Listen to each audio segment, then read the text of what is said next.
out here who have been pioneers in their own field. So may I request the speakers to occupy their seats. The first name I'm going to call out is Mr. Akhil. Could you please take your seat, sir? May I ask Mr. Gunjan Shah, Managing Director, Bata, to come and take the seat. Mr. Selvam,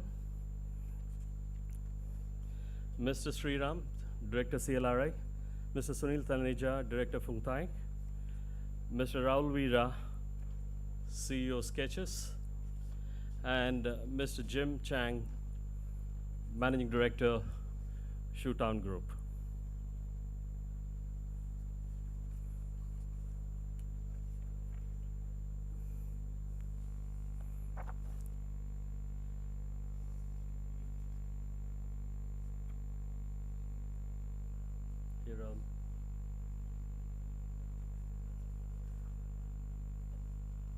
Well, good morning once again. See, when I was asked to kind of, it was yesterday only I was told to basically be the master of ceremonies of this event. The first is setting of the context. You know, what is it we are going to discuss? And very good morning, distinguished guests and dignitaries across the globe, and the audience seated on the dais, as the dignitaries seated on the dais and the audience in the front, ladies and gentlemen.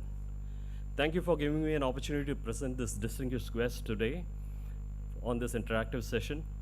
The topic which we chose is in line with the Tamil Nadu government's vision, the policies of creating inclusive societies in which all sections of the society gets the benefit.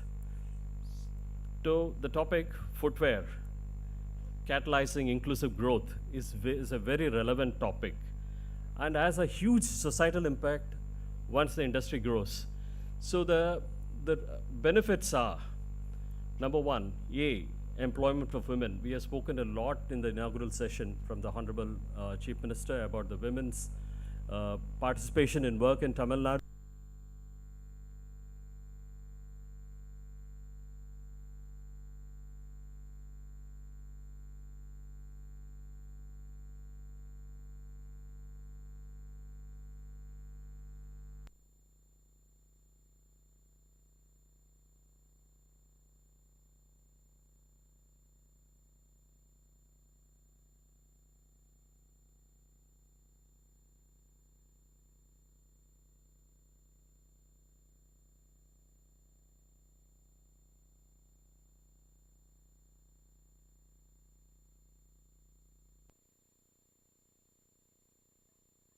To give that women empowerment.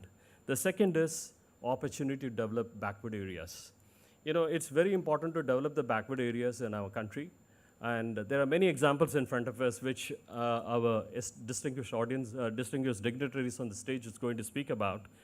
And this industry, as you all know, the rate of growth of economy in a particular place is inversely proportional to the rate of growth of any labor-intensive industries. So this industry has got a phenomenal opportunity to create growth in underdeveloped and underprivileged sections of the society. Most importantly, this industry has the opportunity to create an inclusive society.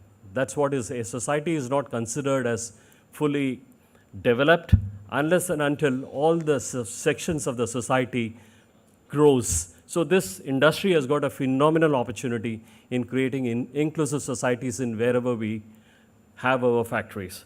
So these are the three important parameters, and also there are a couple of things which I would like to highlight. Then I will not take too much time, I'll introduce the distinguished speakers for you today. The number one, why this industry? Why this industry is of national importance? And from my experience of working across the globe, be it China, be it Brazil, be it Europe, growth of this industry really creates huge job opportunity. We did with a lot of retailers, brand owners, and manufacturers a study which has been kind of 1,000 pairs produced in this country and sold in this country can create 1,000 jobs across the value system. That means in the allied industries, in manufacturing, and in retail. That is 365,000 pairs get sold in this country, and we create 1,000 jobs. So it's a very important thing from that perspective. And also, if you look at the Indian domestic growth engine, for example, The world market has been growing pre-COVID at the rate of 2.5%, whereas India domestic footwear industry has been growing between 7 and 8%. The researchers tell us that India is a country, by 2030, our per capita consumption is going to be close to 3.89 to 4 pairs. That means what? We will be the largest consumer of footwear in the world. Today, we have close to 11% of global share, and the vision what the industry has created at various forums after discussing with various stakeholders is to have a 25% global share. And with the geopolitical developments, which we all know, I would not like to touch upon on that, a lot of investments are coming into Tamil Nadu. The global majors like the Shoe Town Group, Fung Thai Group, Pouchen Group, everyone is coming into Tamil Nadu because of the policies what we have and the investor-friendly policies, as well as consistent in policies, as well as, more importantly, the availability of skilled labor force. With that context, I would like to kind of introduce my first speaker today, Mr. Akil Panuruna, Chairman, Florence Shoe Company. Mr. Akil has been the ex-chairman of Council for Leather Exports and also current chairman of the Leather Skill Development Council. And also he has served in the government bodies like Research Council, like CLRI and FDDI, FIO, etc., etc. He is also served as the president of South Indian Manufacturers Association, chairman of Indian Leather Industry Foundation, chairman, and with his vast experience in taking requests of the industry, and he is known for taking the requests from the industry and taking up with central and state agencies and getting the benefits for the industry. Welcome, Mr. Akil, and we look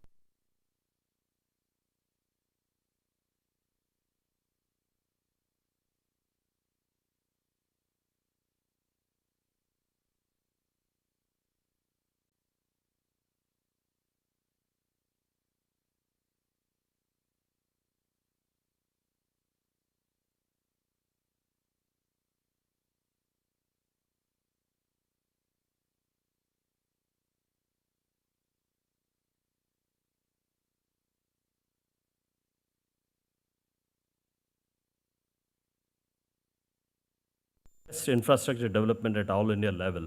So he has the skill of developing backward areas and trying to create a social difference, that is a social fabric. If you develop a backward industry, what happens? The social fabric of that place gets changed. We welcome you, I can read, we welcome you, Mr. Selvam, for this. Thank you very much. We have another dynamic leader, Mr. Sriram, the director of CSIR and CLRI. CLRI is one of our leading research institutes of this country, and we have been engaging with them on various things from the industry side, how to kind of bring about focus on the non-leather footwear too. Mr. Sriram, in his role as the director of CSIR, CLRI, is also the chairman for CSD 17 of the Bureau of Indian Standards and the member of Council Administration of CITRA, Coimbatore, and Governing Council of FDDI. He is also a recipient of CSIR Young Scientist Award in 2004. He has made important contributions to the green chemistry of chromium, development of environment-friendly and cool pigments from rare earth metals, metal ions as a replacement to the pigments based on toxic metal ions such as chromium, lead, mercury, etc. Welcome to this seminar, Mr. Sriram. Thank you. We look forward to hearing from you. Mr. Sunil Taneja has been a pioneer, and he got the Fung Thai to this country. And he has been kind of trying to bring the various Taiwanese corporations since 1998. Am I right? That's the first time I met him. And Mr. Sunil Taneja is a qualified chartered accountant. He worked in Nike in Indonesia, and he is the first one to bring Nike as a brand in India and created more than 150 retail outlets for Nike in India before Nike decided to come on their own. He has got 6 years of experience in Nike. And he is also the promoter of SSIPL and a director of Lotus Investments, which has brought in Fung Thai to this country. As a director in Lotus Enterprises Limited and its subsidiary companies in India, he is engaged in setting up special economic zones for manufacturing sports footwear for the purpose of export. Thank you, Mr. Sunil Taneja. We look forward to hearing your experiences in Tamil Nadu. Our next speaker is Mr. Jim Chang. Jim is the managing director of the Shoe Town Group, and Mr. Ron is there, the chairman of Shoe Town Group is there. He, along with our ever dynamic Mr. Rafiq Ahmed, created one of the most pioneering footwear plant in Perambalur, which is known for the speed of execution. Within the breaking of the ground, within a month, within a year, the factory has been set up and the production is taken out. Thank you, Mr. Rafiq Ahmed. Would you like to stand up so that people can see you? And, and Mr. Ron, please. Thank you. Thank you. And again, is the Shoetown group with Mr. Rafiq and Ron and Jim. Their only objective, the only objective for them is to generate employment, and that too for women from the underprivileged sections of the society. When I spoke to Mr. Ron some 4 years back, there are two objectives he had in mind. One is employment, and the second is creating a material ecosystem, which India badly needs. In fact, India badly needs material ecosystem for the non-leather footwear. Most of the products are imported. Thank you again. Jim, we look forward to hearing to your experiences in India. Thank you. Our next guest is Mr. Rahul Veera. He had been my old colleague. And Rahul, welcome. Rahul has been one of the most successful managing director of Skechers Southeast Asia Limited. He has really created a benchmark on the sports footwear industry. And he joined Skechers in 2015. Over the course of 8 years, he has spearheaded the brand's growth history and trajectory and initiatives in India. Rahul brings in more than 2 decades of experience with a strong record of successful strategic and tactical leadership across lifestyle, luxury, and online industry in India. And I always go to him for my retail gyan. Thank you, Rahul, for all the help you gave us. And we look forward to hearing about the Skechers success story and more importantly about the manufacturing plans of Skechers in India. Thank you. Now my last not but the least, Mr. Razak, my old friend. Mr. Razak heads the VKC group. VKC and the sister companies are the largest players in the value segment in the country. They are #1 in the country and largest #1 PU producer in the world. We don't celebrate such achievements. #1 PU producer, it's research conducted by Dow Chemicals and Hensman, and they have said he's the #1 producer of PU products in the world. He has got more than 24 units, manufacturing units across 3 countries in Sri Lanka, Sudan, and Bangladesh. And Mr. Razak is involved in many new projects of VKC. This includes first PVC virgin footwear plant in Kerala, first microcellular footwear plant in Kerala, first air-injected PVC plant in South India in 1999, first injected EVA footwear plant in South Central India in 2003. So this is a group which has won a lot of awards and accolades, and we really look forward for your inputs, Mr. Razak. Thank you very much, and thanks for coming, taking time out from the busy schedule. And sorry, I know I was coming because I want to talk a little bit more about Gunjan. Mr. Gunjan Shah, the Managing Director of Bata India Limited, in fact, I kept for the last, basically, he has been, in fact, a co-author of a vision document, what we created. He and Mr. Sandeep Kataria, and also with a lot of people in the domestic footwear industry, we created a vision document for the country. And when I started the whole thing, when we said the Indian footwear industry is to grow at a rapid pace, and we said that we will have 25% of the global share, much of the contribution has come from Bata India Limited. Again, the turnaround person of the Bata India Limited is Mr. Gunjan Shah. The Be Surprised slogan, what you see in Bata India Limited, and the stores, the modeling of stores, the product, everything has got over the last 4-5 years completely changed. Mr. Gunjan Shah comes from a FMCG background, and he has worked in Procter & Gamble, Britannia. He was the last Britannia's Chief Commercial Officer before he joined Bata India Limited as the Managing Director. Thank you, Mr. Gunjan Shah. Thanks for coming. And I really pushed you to come for this, and thank you. Thanks for making time for us. So we really look forward to hearing from the experts seated on the dais. And I now hand it over to Mr. Selvam to conduct the proceeding. Thank you very much, and I really look forward the next 45 minutes of excellent wisdom, pearls of wisdom from the dignitaries seated on the dais. Thank you. Thank you.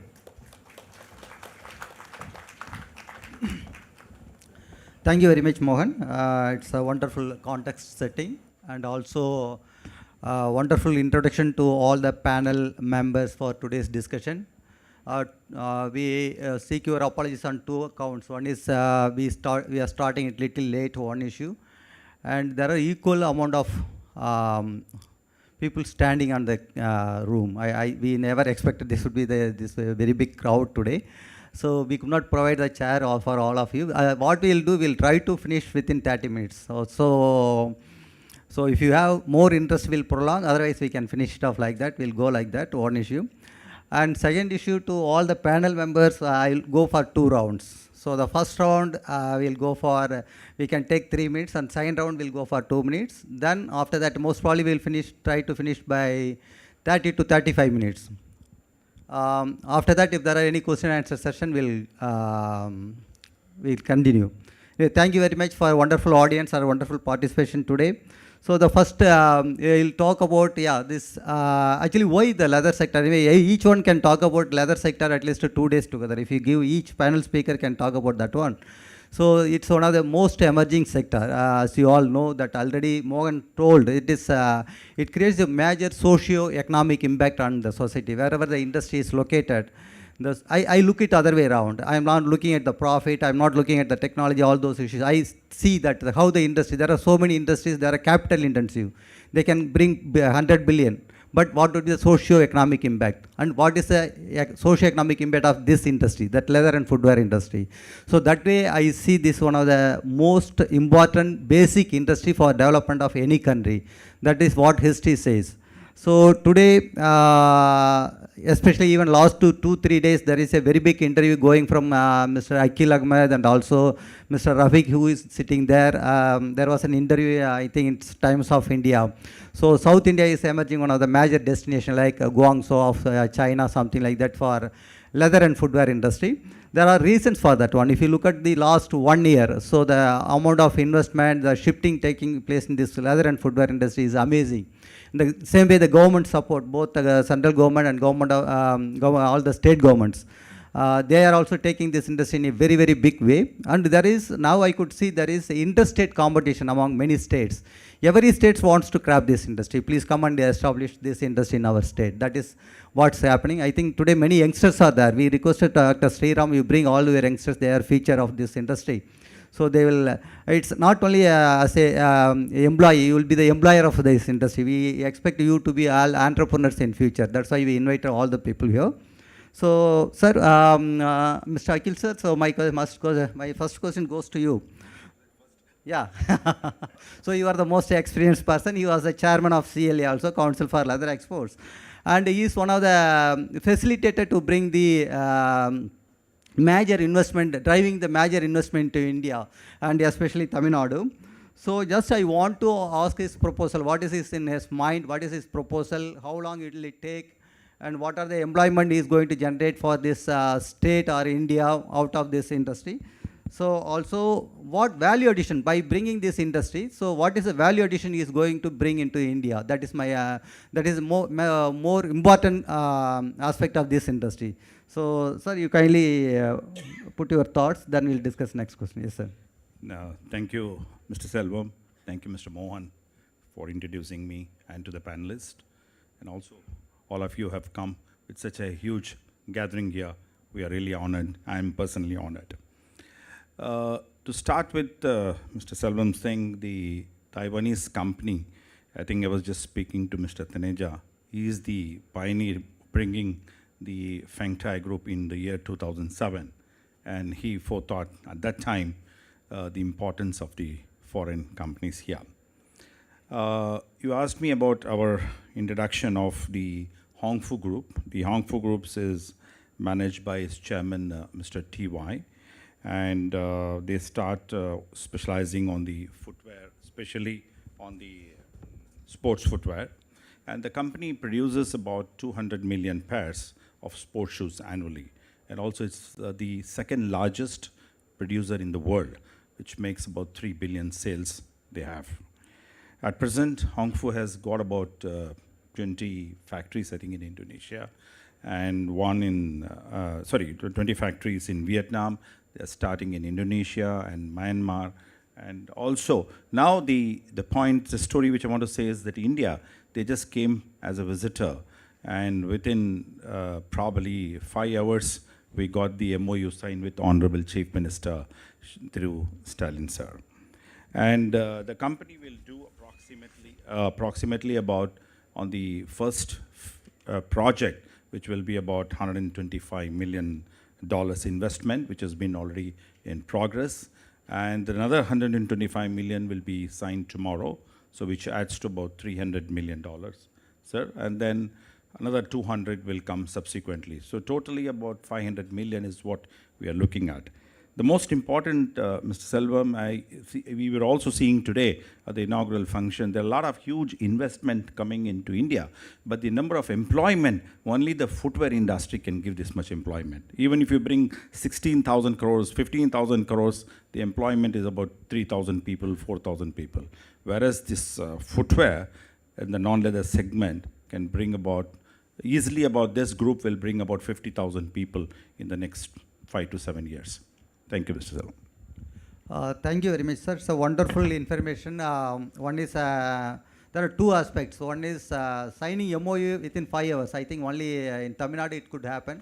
Anyway, thank you very much for the guidance to take all the steps for speedy signing MOU and facilitating. Thank you very much, sir. And also you provide information that employment for 50,000, it's a huge employment. I think none of other industry, I think most probably maybe textile or other than any other industry can provide such a huge employment opportunity for investment of 4,000 crore or 5,000 crore. Anyway, sir, we will come for the value addition. I asked about value addition, will come the next round of question. So now what I'll do, I'll go to Mr. Kunjan Shah. Kunjan Shah, Managing Director, BATA. Actually, if you ask, actually, Mohan told in school days we used to wear BATA. Even school days we never used to wear any chappals or anything. Those times, I think many of you might be knowing who are coming from villages. Those days, or otherwise our parents never used to wear chappals. These are those days without barefooting only we walked. Now, India, this footwear industry is providing chappal to each and every pair. That is that you can understand all over India. That is what's happening. And at least in UPSC we used to go. UPSC when we go for that one, when the first one is attire, signed one is a footwear. The footwear when comes it is BATA. So almost all Indian bureaucrats would have attended BATA while attending the interview. That is a growth, that is how we are attached to BATA. So BATA, its a growth is phenomenal under after you took over with your lot of experience. After you took over this BATA regime, and it has really changed the total scenario in India. And my question to you, sir, that how do you expect the Indian, you are in the retail, how do you expect Indian footwear growth story in future? And also your vision for future of BATA. Sorry, what was the second question? Your vision for BATA. Okay, all right. No, great. So thank you, Mr. Selvam, for the introduction and the fond memories that you bring along. And I'm sure there are a lot more out here who've got those fond memories. Thank you, Mohan, for a great introduction also. It's my pleasure to be here. In fact, while I think Mohan was saying that he's insisting, but I was equally eager to come here and obviously talk to and interact with all of you. It's been a very long journey, and it's a very different kind of a journey when you have a brand which has lasted over multiple decades, right?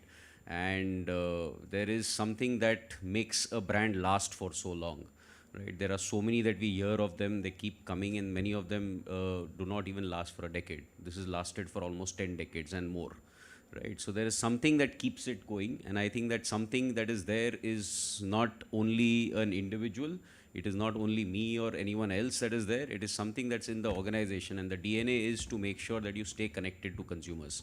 So as consumers evolve, as consumer demands, requirements, they move, the brand has to evolve itself.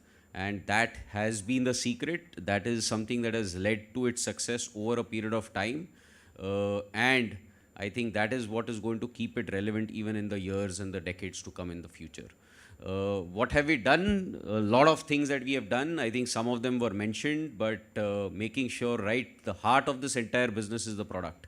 And how do you make sure that your product, the styles, the kind of technology, the materials that you're using, etc., stay relevant? They evolve over a period of time.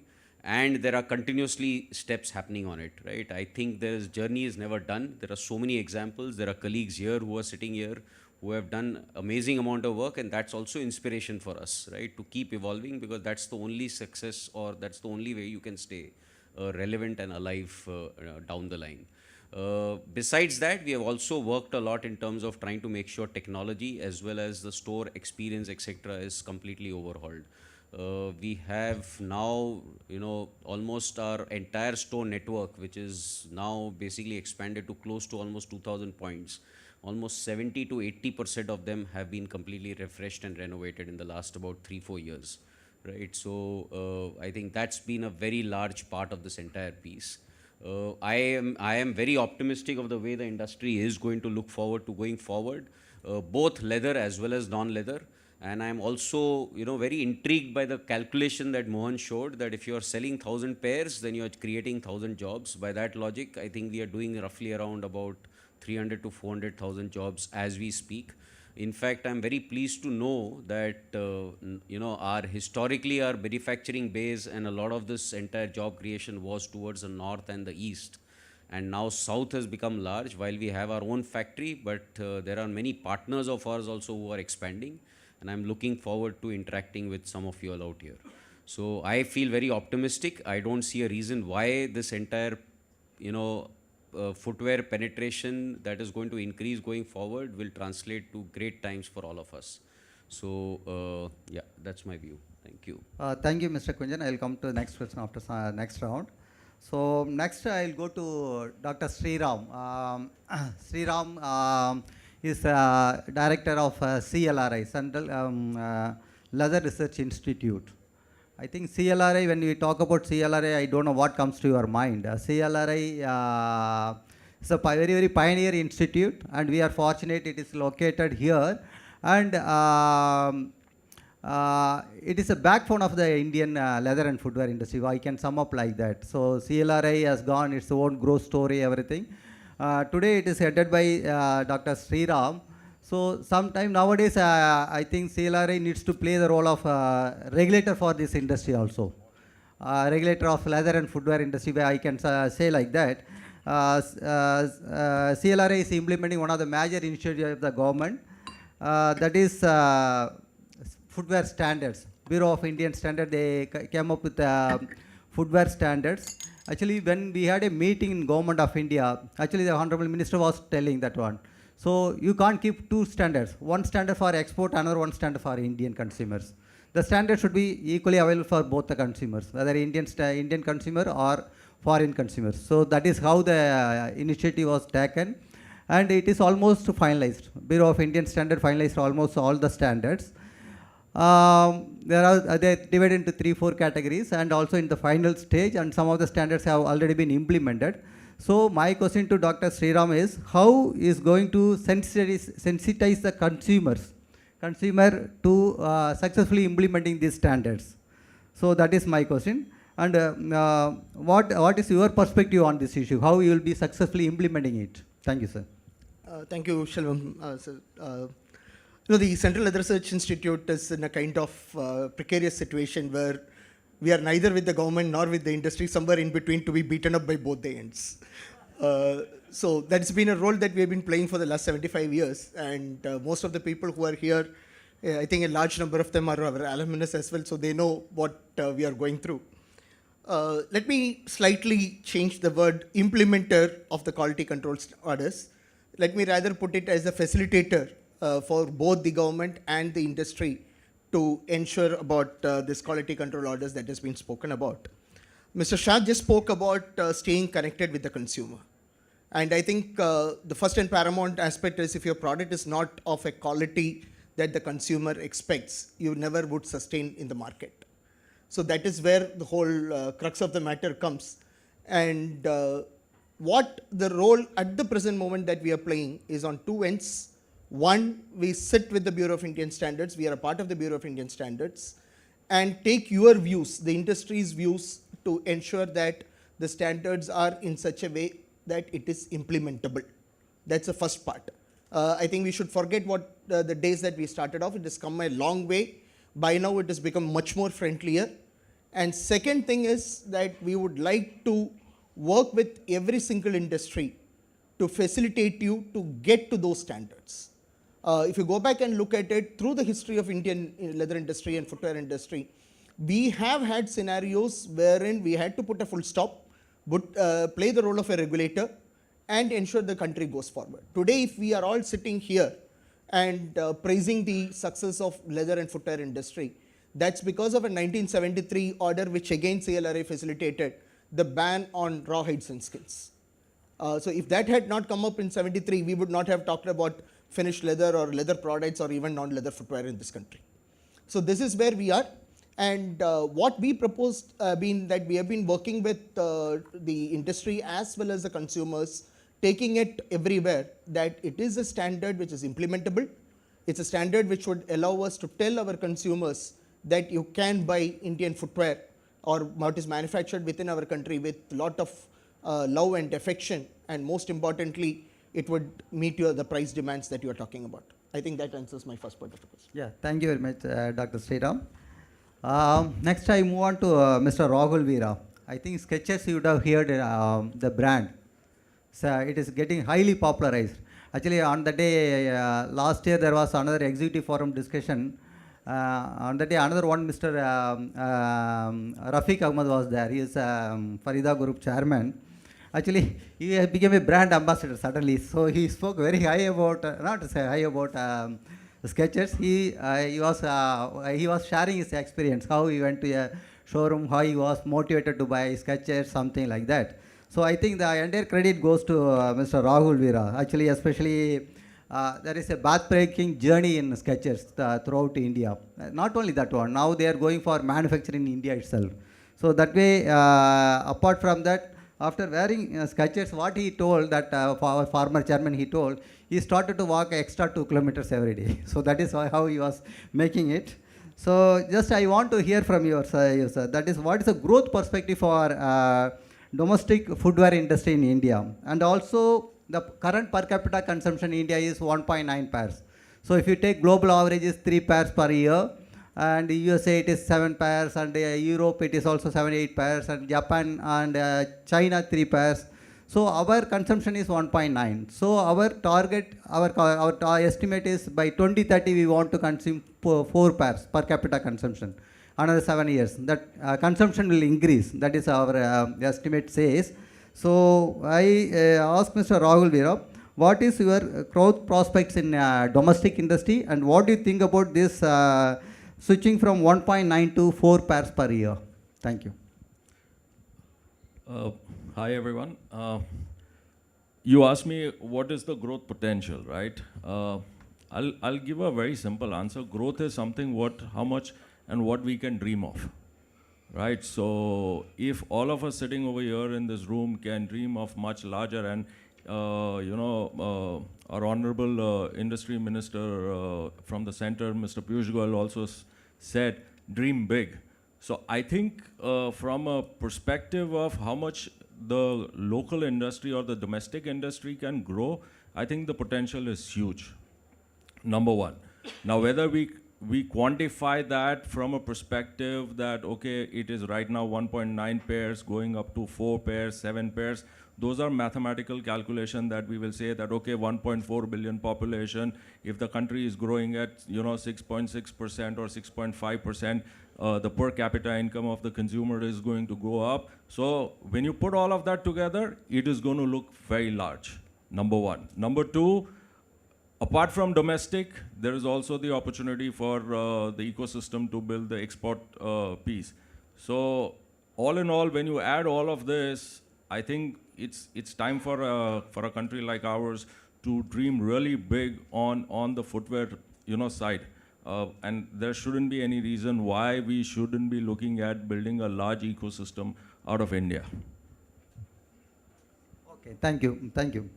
So now I ask, I'll go to Mr. Sunil Taneja. Sunil Taneja is a pioneer who brought a real breakthrough in India and Tamil Nadu by bringing investment from Taiwan, from especially Fengte.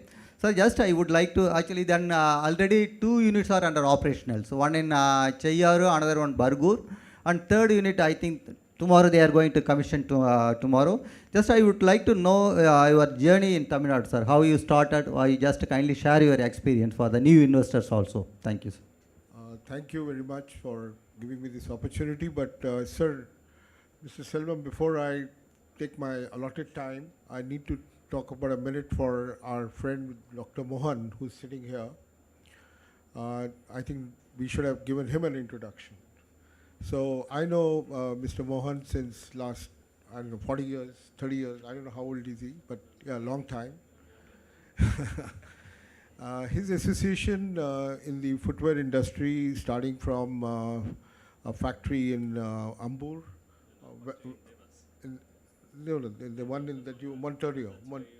Yeah. So his experience in manufacturing, in marketing, leather, and his experience in all aspects, global brands, is mind-blowing. One of the most learned persons that I've come across of the industry, and who has had so much of experience. So I think, Mohan, you deserve a round of applause by being with us, and your contribution in building up this whole this forum is exemplary. Coming to the sir, I'm not a catalyst, and I'm not the person. I'm not here to talk about myself. It's an opportunity that we realized a long time back, and Functai was a company that I was associated because we were dealing with Nike, and somehow they bought into the concept, and it is they who took the risk and decided to come to India. So it's not just me alone. I like to get that clear. When we started our journey in 2006, when we signed the MOU, there were 2-3 things that were just happening, you know. Non-leather footwear was a word that only lived in the dictionaries. What was non-leather footwear? Nobody knew about non-leather footwear in India. Though I had a factory in North India making domestic production for Nike and stuff like that, but very, very small. So it was a pioneering effort in a sector, and the government of Tamil Nadu was also trying to understand this business. They had lost out a big opportunity to the neighboring state, and our journey in Tamil Nadu was really helped us to be the pioneer that you call us to be. The policies, the land allotments, even CLRI. I remember the time that we went to Bargur, which is back of beyond. CLRI came up down and helped us to set up training camps, because we were recruiting women. We have about 60% women in our system. We want to increase it, but 60% out of the 35,000 people that we employ as of today is significant. And these women were basically coming from agricultural background.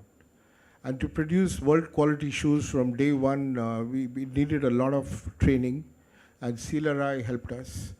So for us, this journey wouldn't have been complete or as successful as we think it is without the help of Tamil Nadu government in all aspects.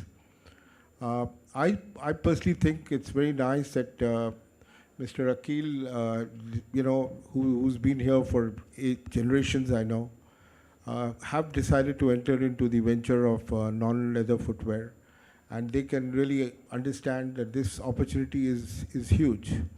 So Tamil Nadu is a place because it gives you land, it gives you the policy, it executes, it helps you in everything that you want. So we have options in other states, but I liked what Thiru Stalin said, that the Dravidian way of doing what they say. That is what I can vouch for, that the government of Tamil Nadu has done whatever they had promised. Thank you very much, sir. Thank you. I think we have forgotten to introduce Mohan. You can call him equal to Rajini of in footwear industry. Can you say like that? Actually, Rajini doesn't require any introduction. And the second, he is sharing his birthday with Rajini. I share his birthday, but not the bank balances. They are different. Okay. Thank you, Mr. So next, my question goes to Mr. Jim Chang. His dad is already sitting there from Shoetown. Actually, the specialty of Shoetown, it's amazing, amazing start. Actually, with Mr. Rafiq Ahmed from Kothari, Phoenix Kothari, they both joined together. Within a year, they commissioned the project. It was, it's really a talk for the entire India, especially that Indian leather and footwear industry. And not only that one, they are not only going to manufacture only a Crocs or footwear, they are going to create the ecosystem. That is more important. That is what we need to increase our export and also to increase our domestic supply. That ecosystem is missing. So he is bringing the ecosystem of the entire leather and footwear industry. So in this aspect, Mr. Jim, I would like to know from your side, what is your expectation about Indian footwear industry for the next level? Where you want to take up this Indian footwear industry to the next level? One question. And second, also you give a kind of suggestion or advice for the Indian industrialists and also policymakers from government side. What is your expectation or what is your advice? Thank you. Okay, so like this gentleman mentioned, is for Tamil Nadu is famous in leather industry, but for non-leather we need to bring non-leather production. It has a longer supply chain, so bring all the supply chain come to India is very important to support the non-leather production. So for this part very important. Not only leather, we still have the other materials. So for if I'm the policy maker, I think so how to support these suppliers, facilitate those suppliers understand Indian culture and bring them into India, facilitate them to understand culture, understand the political structure, and quick to invest into India. And that is the first. And second is for the talent, because we want to elevate the non-leather production. Supply chain very important. So the supply chain capability rely on some talent overseas. So for the working visa, how government can support the working visa application to support those expertise or capability can bring into the India. And the third one is for those supply chain come to India is not only do the export.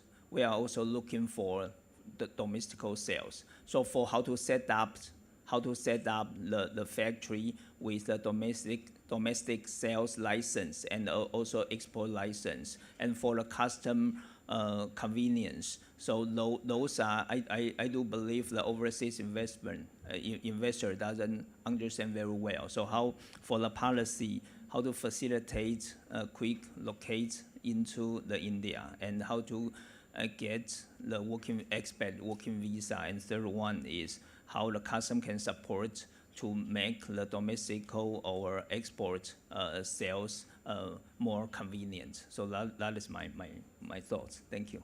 Okay. Thank you very much. Thank you very much, Jim. Thank you. So my next question goes to VKC Rasak. If you travel in any highways in India, you could see that VKC advertisement in almost many of the walls and everywhere. VKC everywhere. So just we want to know from your side. So actually, is manufacturing in more than 20 destinations, not only in India, also in Bangladesh, Sri Lanka, in Africa also. Sudan also is manufacturing, but still he is providing the same quality. So that's the quality assurance he is ensuring. It's a multi-location production, but still how he is ensuring quality, same quality. That is one question I would like to know from your side to our audience. And also how is your future prospects? If you say that domestic growth, you are also in the vision document preparation for Indian domestic growth. So just kindly share your ideas so that our participants will also get benefited out of that one. Thank you, sir. So good afternoon. And I'm for want of time, I'm skipping the intro. And but I should not leave that. My heartfelt thanks to Mohanji and the organizers for having me here, along with the eminent panelist for this discussion. So any company, as you know, to be successful, there are 4 things only. So that is system, team or people, and strategy, and brand, and the product. So any company, if you take, I think we have a lot of people sitting here. So everyone follow the same process, and that is 4 things in to be successful. So for example, the system what we created in our team, I mean in our group, when all the major industries having a wastage of 3 to 5%, we could restrict the rejection to 0.5%. So with the proper system. So that was the success that we could gain, and that we could continuously replicate to other destinations also. And regarding the second part, like how do we, I think currently we know that more than 80% of the products are sold below 1,000 rupees. And the prices are going up definitely, but the percentage is not going to change. Because earlier we know that in our you mentioned clearly that our parents did not even wear a slipper. But when it came to we had only one slipper, only one, that breaks, you get another pair. So, but the situation is not that. If you can see the youngsters or the new generation people, so they at least have 3 or 4 pairs depending on the occasion. So, but they don't have the surplus income to spend. So definitely they will look for a product which is within their budget or with a pocket-friendly price. So for that reason, the percentage of the 80% or 75% is not going to change. We will have that particular product range, but it doesn't mean that the higher price is not increasing. There also, we know that Skechers is sitting right in front of us. The growth, and the Puma last year, the growth what they have attained in Indian market. So that is definitely showing that Indian consumers are also looking for a higher price product, and Indian volume is also increasing that level. So, but the percentage is not going to change. So if you take for VKC beginning, VKC could explore the market with an introduction of a pocket-friendly product in PU. When it was sold at 400 rupees, we introduced it at 200 rupees. So that made the people to shift from a product of a lower price to a slightly higher price, but not to the higher price up to 400. So definitely Indian market, and right now we have seen the example of Zudio, wherein they are giving the fashion at an affordable price to everyone. Each and every person is going to that particular store, and time onwards on leather only. Now is transitioning from leather to non-leather. So, so how do you find this transition would happen in India, sir? Then what is your advice? Then there is always a fear for leather also, leather sector, leather footwear also. So just I need your thoughts and ideas from your side. Thank you, Mr. Selvam. First of all, we are not transiting from the leather to non-leather system, and the entire, when you interact with the workers there, they all are very proud of saying that, look, I have been able to continue my education and everything. To answer your skill development thing, this is very, very critical and important. Being a skill development council member since its inception in 2010, I can tell you the non-leather, in fact, we are discussing with CLRI, thanks to Mr. Sriram, to bring the non-leather footwear curriculum, management courses in non-leather footwear. And FDDI, which is the institute which is there, predominantly is the leather focus, change the curriculum to the non-leather footwear. And that's the kind of a mindset change which we need to bring in. And with the vision, if I had to tell you, not very well, this has a potential to become a $50 billion industry. Like Mr. Akhil said, the exports, which is 2.4 billion, can grow 5x. And the domestic, which is 80,000 crores, Gunjan, that's roughly, and can triple. Because there will be an improvement in value, and there will be an improvement in number of pairages which is being sold. So that's the kind of a opportunity we are sitting with, And this opportunity, the world is looking at us for this opportunity. And we need to kind of, I would like to quote saying that for us, the guests are very important. Vasudeva Kudumbam, I would like to say the guests are very important. The foreigners who come and invest in this country need to feel safe, need to feel at home, and we need to create that important environment of being welcomed here in this country. That's what I would say the challenge is. Thank you. Thank you, sir. Thank you. Anyone else? Yeah. Good afternoon, all. My question is, which is tougher, to create a prototype or start a production line for it? Doctor, would you like to answer? See, the prototype is the most difficult thing. Like, for example, many times I give an example. Sorry, I'm not demeaning anybody out here. And there are a lot of Taiwanese people in this audience. Why they are very successful is the pre-preparation and prototype, they're the best. When you're, it's an idea conception stage, like the designer conceives an idea. And thereafter, to commercialize it into a production requires a lot of thinking, and a lot of the jigs and everything need to be made to make production-friendly processes. So that is where really the intelligence need to come in. Like if you know the Taylor's philosophy, the thinkers and doers need to be different. Like the thinking part is very, very important so that the doers, the manufacturing systems becomes very easy. Ramping up becomes easy. The preparatory work, the pre-production work is very, very critical. That's what I would like to tell you. Thank you. It's a combination of engineering and fashion. It's a wonderful industry. Sir, would you like to, sir, only 1 minute. Combination of art and science. Okay. I think to ask your question, and also we have Leather Sector Skill Council. Mr. Rajesh is here. So he'll be able to also help you, and because making of prototype, also we have created a studio in Chennai.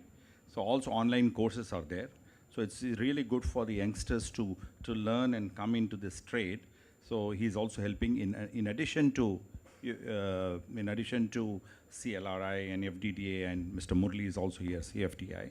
So all the process which is there, it's going to be very, very hands-on job you can learn now. Footwear industry is going to, like I said, $10 billion, just Tamil Nadu alone.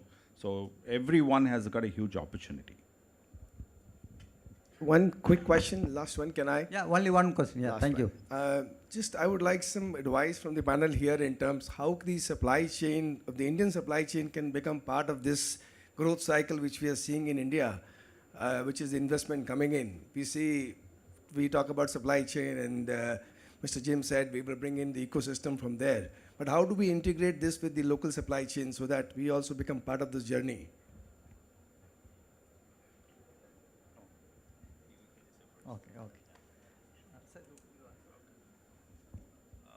Mr. Manoj, I think you also have been recently to Taiwan.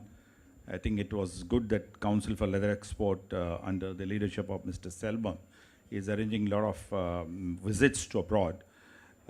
My thing is that, what I could see that the amount of scale, amount of precision, amount of quality that Taiwanese companies has in Vietnam and other countries, we still do not have that kind of talent and skill, because we have been used to make the leather footwear as mentioned. So you need to have a tie-up with them, and also you need to learn the technology first from them, because this came it doesn't come straight to them. It came from Japan, Korea, then it was in China, now in Vietnam, now in Bangladesh. Now we have in India opportunity. So I would suggest that that we have to have a component industry along with the foreign investments. And also we should be traveling more and getting to know the product very well. And that's the only way we can be self-reliant. Because just by saying that, we have to be self-reliant, but still we are depending on a lot of imports, which should be avoided, in my opinion. No, sir. Actually, I had an opportunity to meet them in Mumbai also. In fact, after that, they visited in UK and Taiwan also. So some of their products it's a global scale and quality standard and others. So we are making, from the CLE side, Council for Leather Exports, we are making both ends to meet. So shortly we are working on it. And Mr. Akhil told, scale may be one of the area where we may find a little problem.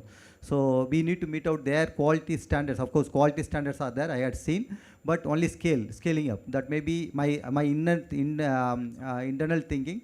Once we have a one-to-one meeting, we'll have a further discussion. With this, I just, a lot of local component manufacturers have come to me and said, how to be a part of the system. So, just a word of advice that don't try and get to the evolving process. Don't try and do it yourself. It's not going to work.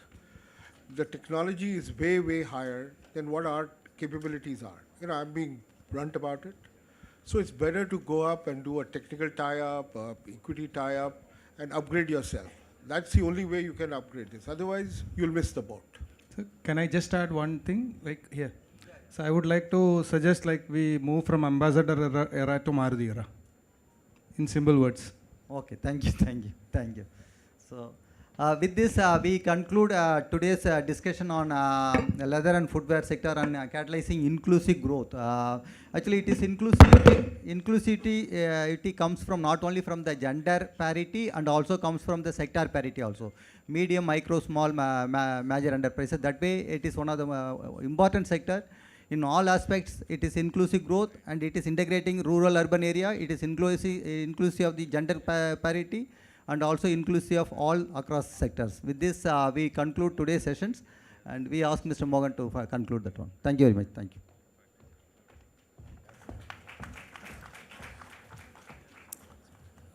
Thank you very much, all panelists, for your insights. It's been very exciting.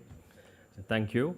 And just 1-2 sentences that I would like to say. Recently, the entire industry participated in creating a vision document. Any vision you create need to be bold and audacious and need to be aspirational. Like Mr. Akhil said and others said, we have an opportunity to create a $50 billion industry over the next 5 years, which can create huge jobs. As I said, 1,000 pairs sold in this country, produced in this country and sold in this country can create about 450 jobs. With that, I would like to thank all the panelists. I would like to invite Mr. Dr. K. Vijay Karthikeyan, IAS, Joint Managing Director and Project Director, Tamil Nadu Urban Habitat Development Board, to hand over the mementos to all our participants. Thank you very much, sir. Thank you. Please give a big round of applause for all our panelists.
Hope the session is concluded. Thank you very much for all the participants. Thank you very much.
Thank you.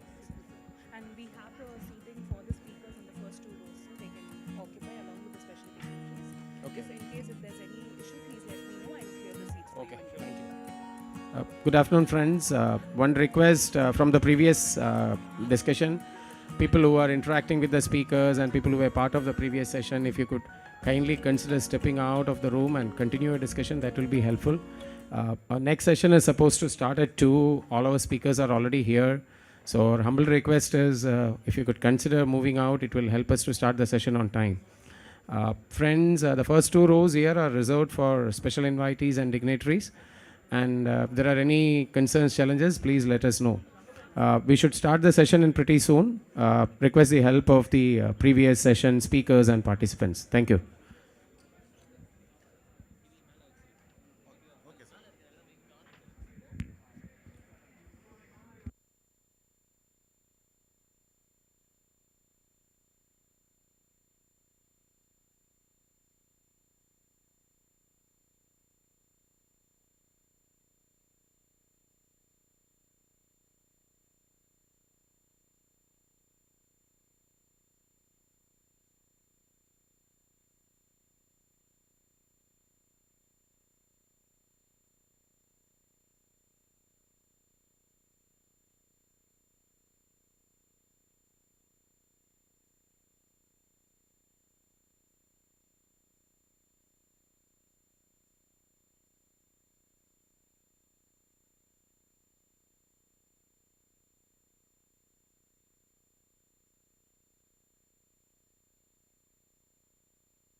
Once again, humble request, participants of the previous session and speakers, if you could kindly consider stepping out and continuing your discussion, that will help us to start the session on time.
Santosh.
Hello, mic check.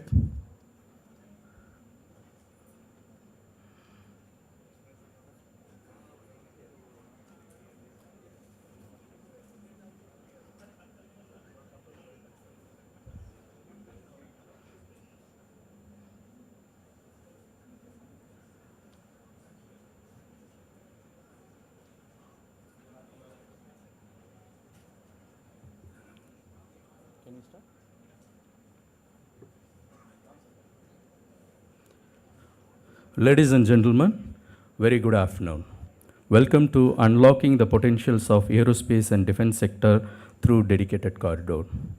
We, Guidance Tamil Nadu, TITCO, Aerospace Industry Development Association of Tamil Nadu, extended a hearty welcome to each and every one of you to the session Unlocking the Potential of Aerospace and Defence Sector through Dedicated Corridor as a part of esteemed Tamil Nadu Global Investor Meet at Chennai. We may request all the participants to kindly put your mobile phones on silent mode. This will ensure a best attention of everyone. Thank you everyone for the same.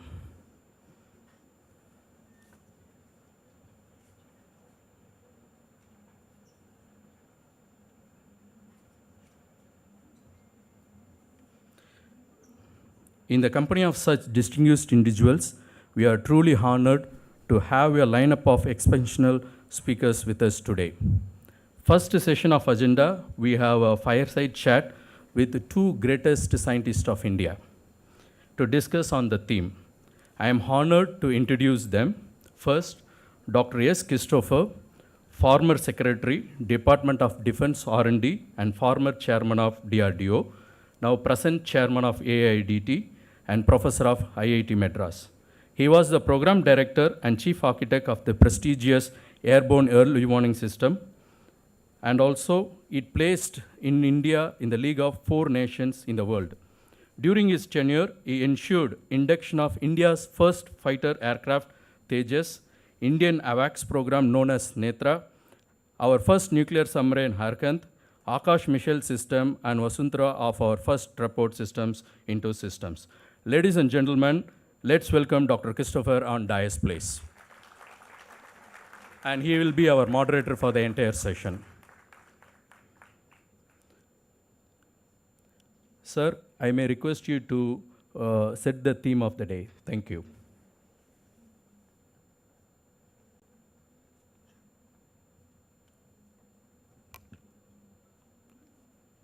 Distinguished dignitaries of the day, veterans from the industries, ladies and gentlemen, good afternoon. Unlocking the potential of aerospace sector through dedicated corridor is the theme for this today's section. In this, we have got eminent personalities from both from space and defense. In the year 2015, our Honorable Prime Minister came to Bangalore to inaugurate the air show. At the time he said, I know about 80% of the defense equipments are imported and I'm not happy about it. He went on to create a policy, Make in India or Atmanirbhar. Akin to that, in MOD we had several discussions, and then RM declared that there has to be 2 corridors for a defense and aerospace. One such a corridor is very much in Tamil Nadu. In addition to that, in Tamil Nadu, they have taken it to the heart, and the Honorable CM also gave a push by his trillion target by 2030, and particularly giving emphasis for A&D sector, has given an enormous amount of activities has happened over the period. It's only right on our part to have a relook on that, how this is unfolding, and for us to know how this is really maturing in the state through the corridor, none other than from the space sector, the secretary, the Government of India's department, Space Department, is the chief of that, and he is the right person to query and ask some clarification in terms of what the country is going and what is the sector is going to throw open for Tamil Nadu in particular. Likewise, we also should check simultaneously with the defense, in the sense including aerospace, and most of the defense are covered under the Defense R&D Department. And again, the secretary for that is none other than Dr. Kamath. He is the right person to give us more insight into what the way that Atmanirbhar is unfolding, particularly in these corridors. In addition to that, we should have a good mix of industry's opinion. We got veterans from the industries, including from foreign industry, and they will give their perspective during the panel. So with this, let me request Franklin to move on to the next part of the session. Thank you so much, sir. Now it's a great pleasure to introduce Sri S. Somanath, a distinguished scientist and Secretary, Department of Space, Chairman, Space Commission, Chairman, ISRO. Under his able leadership, ISRO carried out the third Indian lunar exploration mission named Chandrayaan-3. The lander named Vikram and the rover named Rayan landed near the lunar South Pole region, making India the first country to successfully land a spacecraft near the lunar South Pole,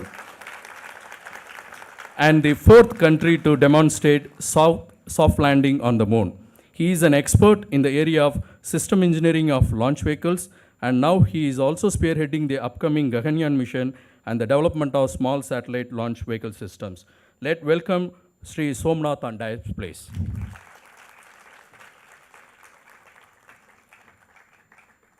Now I may request Dr. Christopher to take it forward. Thank you.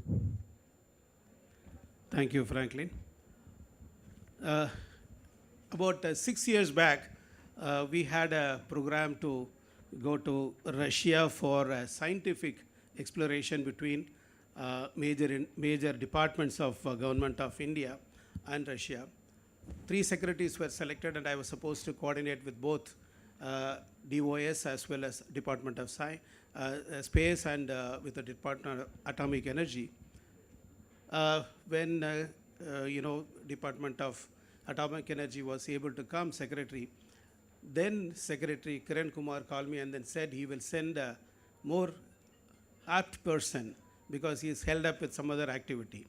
And the person was none other than our Somanath. That was our first interaction. It was way before his being even a director of ESSC. He was handpicked and was sent. And we had a good time in Russia and had enough of exploration. I hope you remember that. Dr. Somanath, the year 2023 was really a most successful and sort of proud for the nation itself. By landing in the moon, the lander as well as the rover with sensors, the credit absolutely goes to you. What was the most difficult? In any of the programs, we always go through ups and downs. I'm sure you must be having some memories to tell that this was my most critical point in that mission. See, the failure of the Chandrayaan-2 lander to soft land occurred in 2019.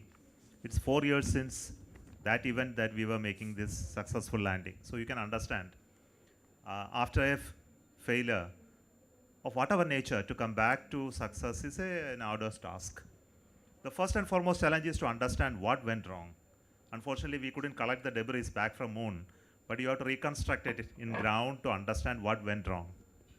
And hypotheses are to be created. It has to be recreated again and again and identify what went wrong. And we found out that's not just one element alone. There are always, in any failure scenario, multiple events cascade to create an issue. So this is the crucial part of it, to understand what went wrong and make a sense out of it. Second is how to overcome them, how to modify them. So that is much more easier because our bright people always finds a way to do it. But then it has to be validated again. We can't have another failure. So the validation process went for another 2 years. Then building the space system and testing it so rigorously and look at many more such possibilities. So in my tenure, when I joined, it was only 2 more years. Last 2 years only I am there in this chair. The first phase of the work was done under my previous chairman, Dr. Shivan, but the later part I took over. So I can tell only on that part where I paid great attention to ensure the simulation process is complete. That means that you don't leave any uncertainty in the whole thing. You exert the systems to extremities of conditions and then see even if something fails, you still land. So the only goal is to land softly irrespective of not very minimal thing working. So this was a direction which I gave. I made sure that we do tests to that extent to make sure software-wise, parametric dispersions-wise, hardware-wise, we have huge amount of redundancy, ability to handle algorithmically difficult situations, and unless it is proven, I did not authorize the landing. So we delayed almost 6 months to make sure that this process is completed, which includes software validation, hardware validation, huge amount of test. So I believe that is the one which paid ultimately to the success. Of course, the work done by everybody should be credited for long years of work. It's almost 10 years of work. But always, there is an element of uncertainty and error possibility which we could overcome. Thank you. Yeah, I can understand the agony that what you would have gone through, particularly after a failure, because in a similar situation, I was put in 1999 when AVAX or AWNC crashed in Tamil Nadu, Arakonam. After that, Dr. Kalam was our boss and he was not willing to sanction the next project. With the great difficulty we got after about 4 years, and I was the program director. I was in a tender hooks to run the show. Thanks to God, we could finally complete it. It was told the program was the most successful as well as most cost effective in the world when compared to many other countries. Does it mean that it has got a huge potential for Indian industries? Of course, see, this is a very surprising fact. I have been observing why it takes so much of cost for others to do where India is able to do it at much lower cost. There are many elements to it. We say it's because of the culture of doing things. The culture has very subtle elements in it. We would like to look at the cost effectiveness as a primary driver of designing anything. We don't want to be flashy in any manner. How to reuse hardwares, we always look at it. What is the lowest cost mode that you can accomplish the target? How minimalistic that can be the hardware production, how to rotate it again and again. And the most important contribution comes from industry, I must tell you.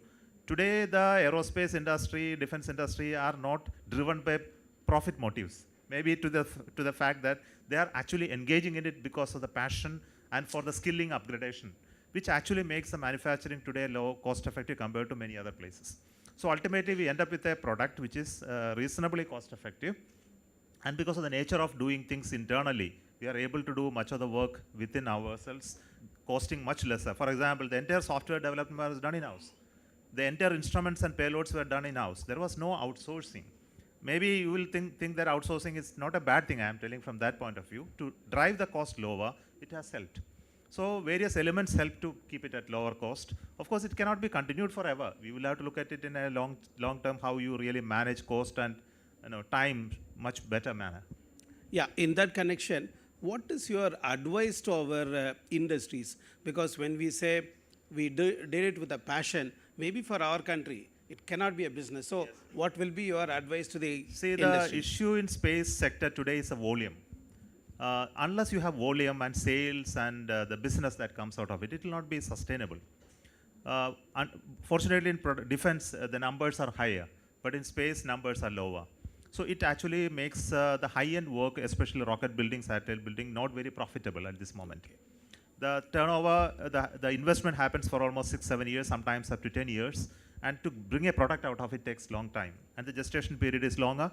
And even if it is successful, then to keep it running and make money out of it is also a challenge. Maybe lesser risk is there in satellite building. You can have a satellite coming out in 2 years and still continue production. But the biggest money churner is the application side. So we say that you concentrate on application side and create the required market demand, which drives the satellite building, which again drives the rocket building. So unless you go in this direction, you will not have a real market business ecosystem created. So we also know that entire space economy is driven by the application side and the downstream deliverables, which includes instruments building, ground station equipments, data transmission networks, image processing and value addition. There is a huge amount of work in that. And this drives almost 60-70% of the total economy. The 30% is only actually driven by the launch vehicles and satellites. This is a fact which we have to really understand. But we need to have foothold on all of them. That's something which you have to work on. Yeah, when you said the number speaks, is I can understand. The number also relative. You compared with defense. I'm sure my Dr. Kamath will agree with me. We also say the same thing when compared to commercial. We are again less in quantity, and again we suffer more of the other problems. Anyway, coming back to the next one, what is inspirational element in the space mission for general public looking at the success of Chandrayaan 3, Aditya L1, etc., etc.? See, Chandrayaan 3 has actually connected with the hearts of the people. We were able to do that. The landing on the moon was just not a scientific event for everybody. It was a moment of glory for the entire Indians. That's how we turned it out. It has so much of secondary effects and impact. The first impact is in the general public. They understand the whole of the Chandrayaan 3 was done by Indians. It's a homegrown knowledge and technology. Alpanarpada is very clearly there.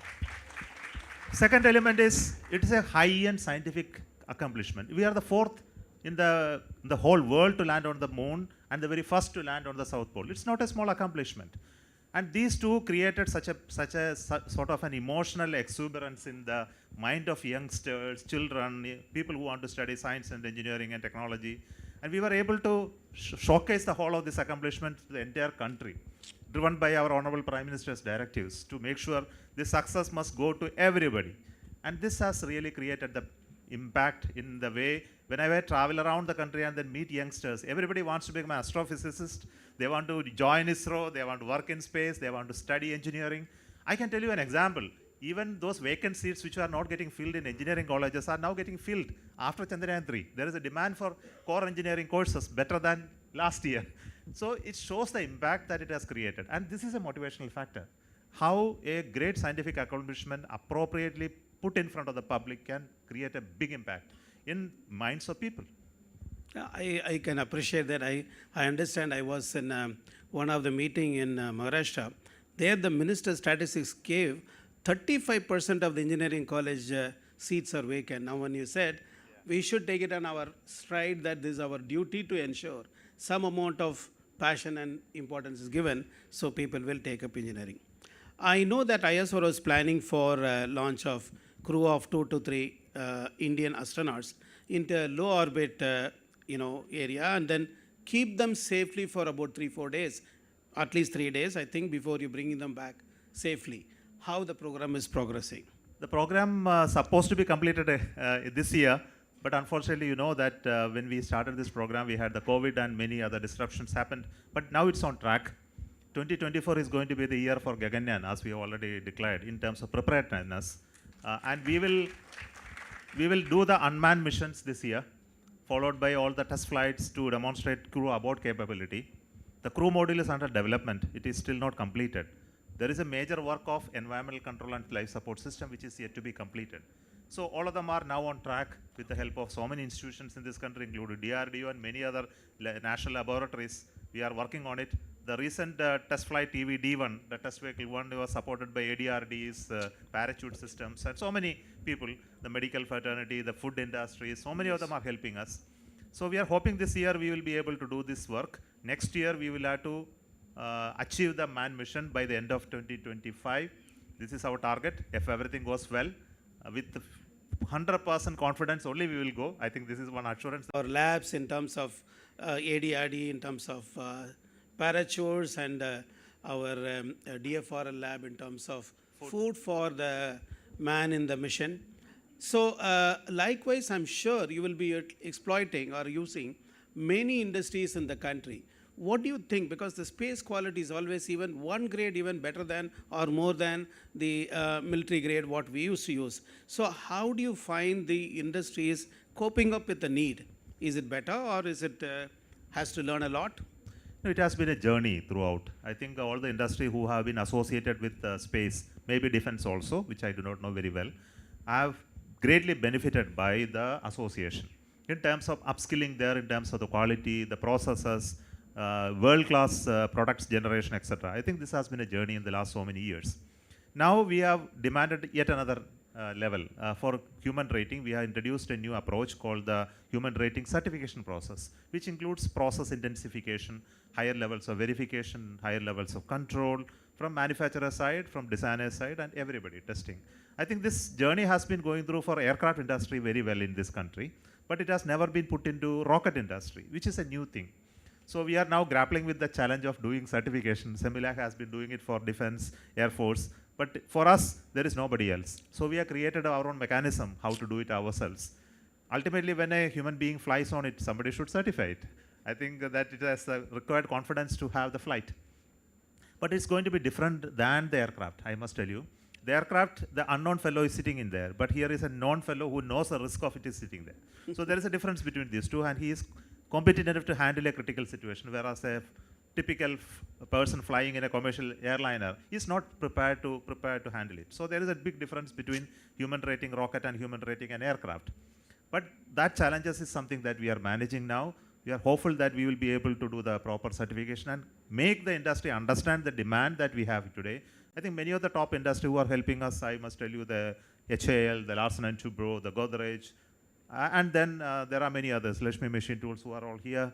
They all understood this, and they are upgrading their internal capability in terms of processes, stores control, material control, quality, cleanliness. No, there are many, many elements of it, which they are upgrading themselves to reach that level.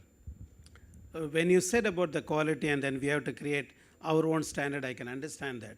I was in a similar situation when we have to put our air independent propulsion into a submarine. Yeah. Always Frenchies said, no, you cannot put it unless otherwise we certify. And we go to them, they will not certify, they'll find fault in us all the time. It was keep going on.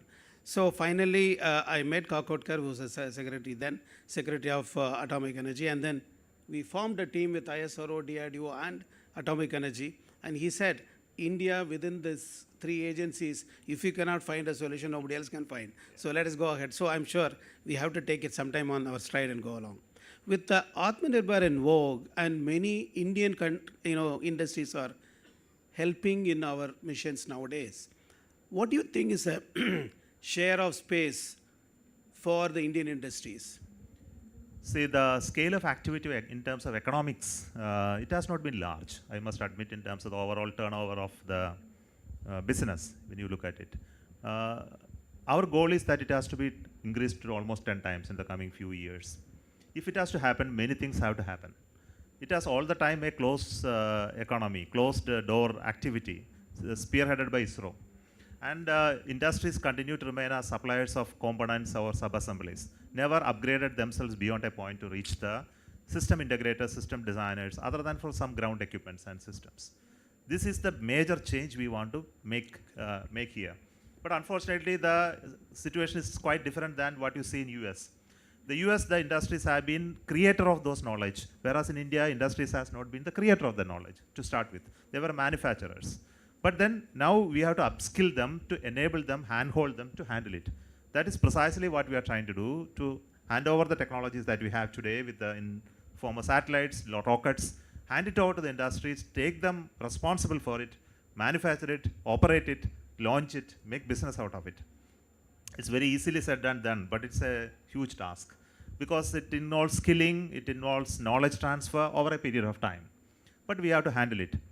Especially in the rockets, it is much more challenging, but in satellites, it's much more easier. So I believe this challenge is being taken up by industries, understand the business ecosystem. And if you limit within the markets in India, it is not going to grow. We said that it has to be a global market, how to create global market, how to create alliances, how to create potential for sales for all of the products that you do. It's again another big question mark. But then we have to go through this journey and transfer the production, operation of all the systems of what we do in space to the industries. And the National Space Agency should concentrate on R&D, development a new ecosystem, and transfer progressively to industry. This is precisely the way in which the economy can be increased. The utility of space system within this country is still not fully explored. This is another big area. The utility can be in a big manner, especially for the digital economy that is coming up. digital connectivity, the high data rate demand, the image intelligence that are required, the weather and other related information that are required to be given to service sectors, agriculture, natural resources planning. No, there are many areas where there is a business opportunity. Slowly, I am seeing companies like startups building up this capability to create revenues out of it. We are also trying to offer our entire data set came out of the satellite with the industries for them to make value-added products and services. We want to make sure our satellites and rocket site, even our ground facilities, to be at the disposal of the industries for them to make use of it, to value add on it. So all these are the things which you have to do to create a vibrant space economy. So this transition is happening through various mechanisms like the in-space, the NSIL coming more into the manufacturing responsibility taking over, and ISRO working on more inspirational and long drawn such inspirational missions as well as scientific pursuits. Very good. What you said is very important. That is, the knowledge is not transferring from the company to to the institutions and government, whereas we have generated already and we need to give. In the top level, we understand and we also agree with the management and agree with the sort of government of the day and would like to give. But when it comes to the down level, I myself felt plenty of scientists will be present in giving everything away. So this constant churning between the industry will come and complain, we will agree at the top level, but the tail will not move exactly the interest of the head. It's a big problem for both of us, of course. Very good, of course, we'll do it. Coming to the other area, you talked about the man mission. I'm extremely happy and proud. Likewise, today, if you look at the robots, they are able to mimic you and me as much as possible, including the expressions. The recent China's exposition shows that what all the robots can do. In case you can replace someday, I mean, we start as a sort of initiative, robo with some sort of an AI, and then which is not having any fatigue problem associated with a human being, and if it can replace, one day will ISRO go for a mission, I mean robo mission. See, we are going to go the very first mission itself as a robo mission. Okay. The unmanned mission which we are going to do next year will carry a robot. Our Vyomitra will be there on board to do minimum key operations, speech interaction, visual clue giving, etc. But your question is slightly different, I understand. Your question is related to don't send human beings, only replace human beings by robo forever. I think that is precisely the goal of the humanity. Yeah. There is no need for human beings need not go. Absolutely. If you can develop a robo which is competent enough to understand, yeah. For that there are new technologies getting developed, like cognitive technology and equipment. That also has to become better. Today the dexterity levels are not of that class. A human being can handle tiny objects and then do chemical composition, additive manufacturing, some machine operations. That will improve over a period of time. The automation and industry will make it the dexterity processes much better. The only difference is cognitive, because the cognitive capabilities have to improve substantially in terms of vision, hearing, feel, sensor, smell. All of this have to get integrated to get the whole feeling of the situation. I think again another bigger element is human beings are not like machines. They have a capability which is beyond machines. And that emotions and the humanity aspect of it, they understand deeper than a machine can understand. That's why human cannot be totally eliminated, but we can substantially reduce. I'm coming to the specific point connected with the Tamil Nadu now. In Kulasegarapatnam, you are trying to make a spaceport which is second to whatever you have. I understand that you are requiring about 2,350 acres of land, and as of now, you've made about 83% is over. What this second port will do, in addition to probably declustering your number of launch demands, will there be anything more to Kulasegarapatnam? See, my whole purpose of this new launch station is not to replace Sairigota or decluster. It is to create an alternate launch site. Today in India, we have only one launch site, which is Satish Dhawan Space Center. We must have a geographically placed another launch center. Second element is we must support new emerging launch actors, especially the small satellite building and small rocket building. They must have a more exclusive, more free place to operate on their own facilities. This is the second objective. Third objective is that around any new launch site, an industry cluster should come up which will support such manufacturing and launching, both small rockets as well as small satellites. So if you look at it in that sense, I believe the location of Kulashekhara is apt for it. Because small satellite launch vehicles towards south launch, this is an ideal place which gives you higher payload capability. And we are also working around a lower turnaround time per launch, so that per year at least 20-30 launches should take place from here in a manner that will support the large scale and increase in production of satellites and launches. And I believe around that an industry cluster also should come in the due course of time. I know that there are industries coming up building rockets as well as satellites. Are they going to help the space ecosystem?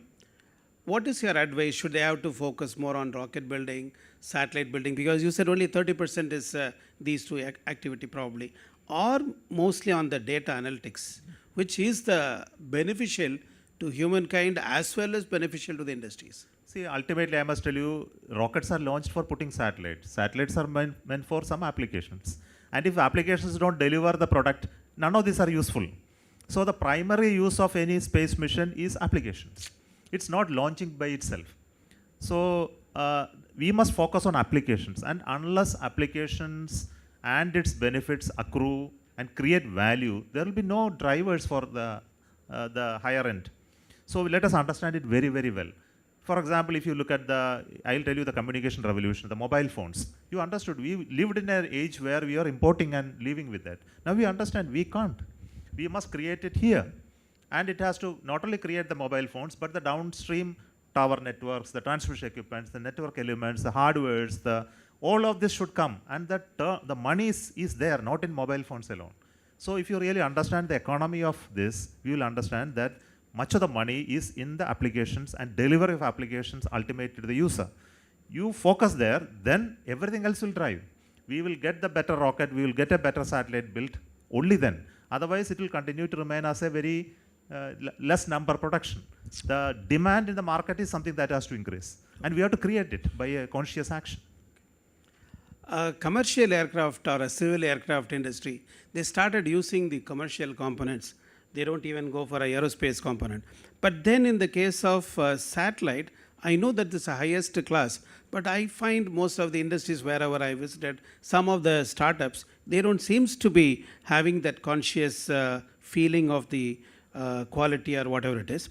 What is your advice? Is it okay to all of them? Because anyway, even if it becomes a non-usable, it's going to be one more debris Not that that's way. there. See, I think the thought process are slightly changing. Reason is simple. For space, we have been traditionally taking components which are of heritage items. That means they are not the latest. They are few years behind the technology. Because the reliability comes in because of longer usage of any electronic device. This has been the culture. I think this is slowly changing now. And we are trying to build now mechanism by which the latest of commercial devices can be used in satellites. And the approach is that they are now very reliable today, not like the earlier times. And you can build redundancies on using a low-cost devices better than a high-end item without redundancy. So this approach is helping in new actors to build very fast turnaround, high operating, low volume, low power devices with high reliability. I think we must go in that direction. I've been cautioned twice by my colleague that we are overshooting the time. If it is acceptable to you and if it is acceptable to the audience, I'll ask few more questions.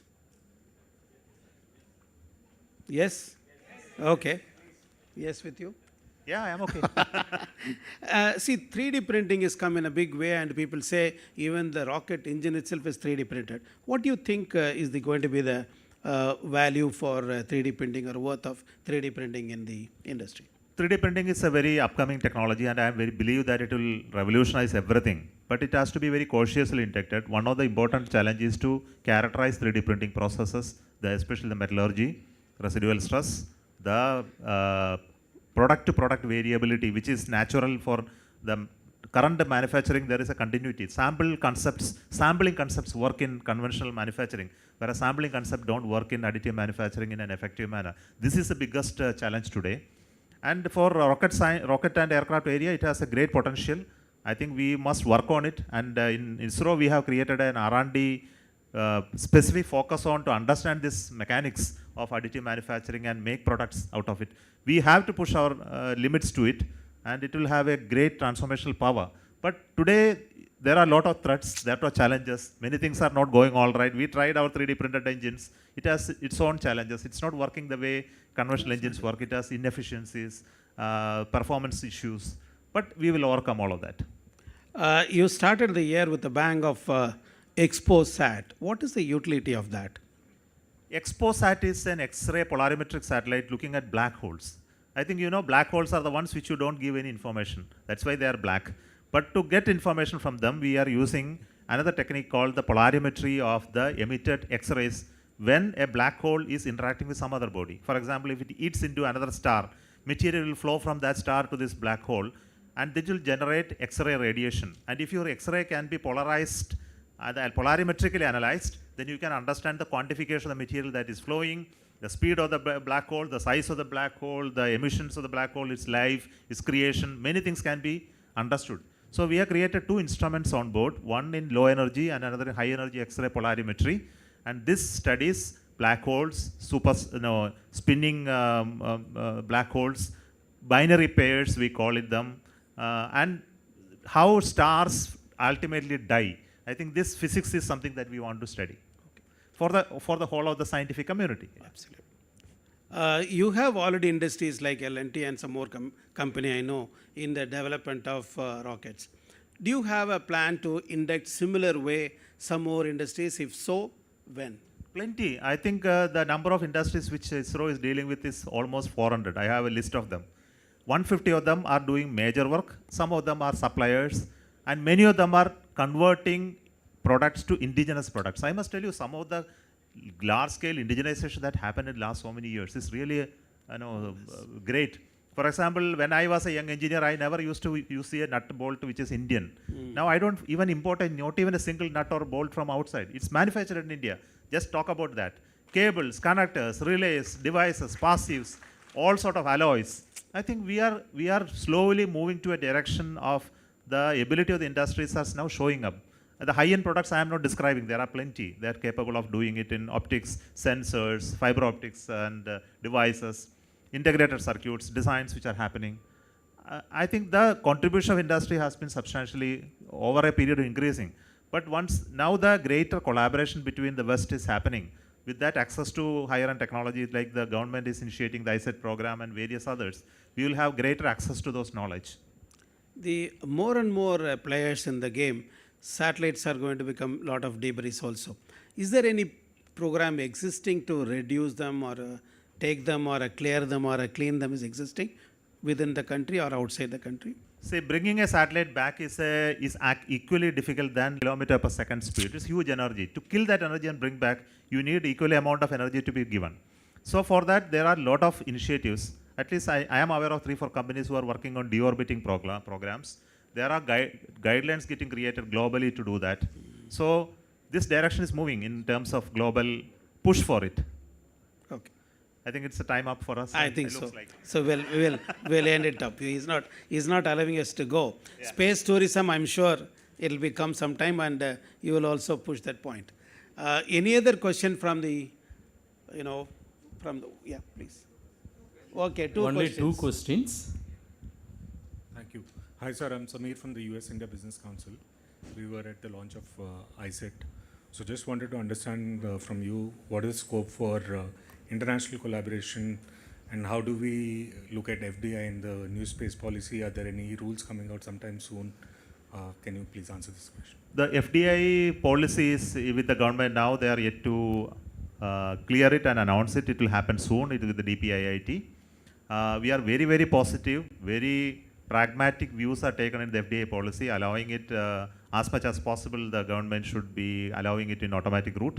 But of course, this sector has its own challenges of ownership and other related issues that you are recently come up. So from that point of view, there will be certain amount of oversight need to be there in FDA. In terms of ISET, I believe that the access to high-end technology is something very crucial for India. We try to make sure that in US also that if you give access to the high-end technology, it is beneficial not to India, it's beneficial to you as well. In terms of your ability to re-engineer products at a lower cost in India is something going to be good for US. This is something that we tell them. So give us that access to the high-end devices and technologies that are coming up, at least to Indian private industries, so that they can value add it and deliver it back to the customers there. This is something which we are trying, and we also get benefited because it generates employment and jobs, opportunities, and R&D capability in India. It vice versa helps in US to reduce the development effort and time. We said that we gave examples how it is happening, even with space. Thank you. This is the last question.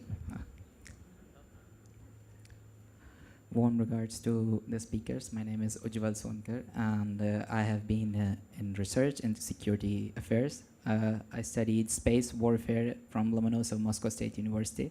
I recently transitioned my career as a startup, so we are working into quantum communication. And we have NDA signed with Tata Advanced Systems Limited. They are helping us get the first experiment by March.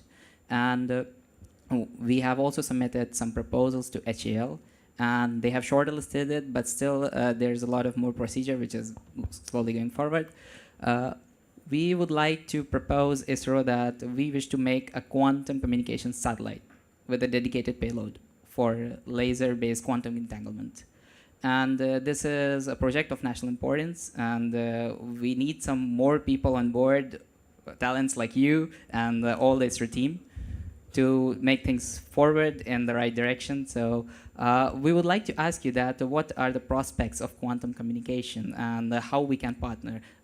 Also, just to request the thing that I cannot say all the things, so can we have a 10-minute discussion separately after the meeting? Thank you. Of course, I would like to only say the few following things. We have also been working on it. We also developed payloads to handle quantum entanglement, single photon devices. It's already there. We are going to launch one satellite next year middle to demonstrate QKD functionality through an optical communication link. But this is only a demonstration, but an operational QKD satellite to encrypt the terrestrial networks is something that we are working on. I think we will be happy to discuss on it. Thank you. Thank you. Yes, I understand there is a fire chat discussion between us.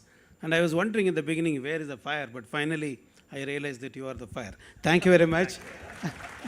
So thank you so much, God sir. bless you on all your endeavors. So thank you so much. It's really a pleasure to have an eminent speaker like Dr. Christopher and Sri Somnath. Now I may request Mr. Arun Sundar Dayalan IAS officer and Mr. Vijay Kumar Karthikeyan IAS officer and Mr. Krishnamurthy IOS officer to give our token of memento, please. And I may request Dr. Christopher sir to join.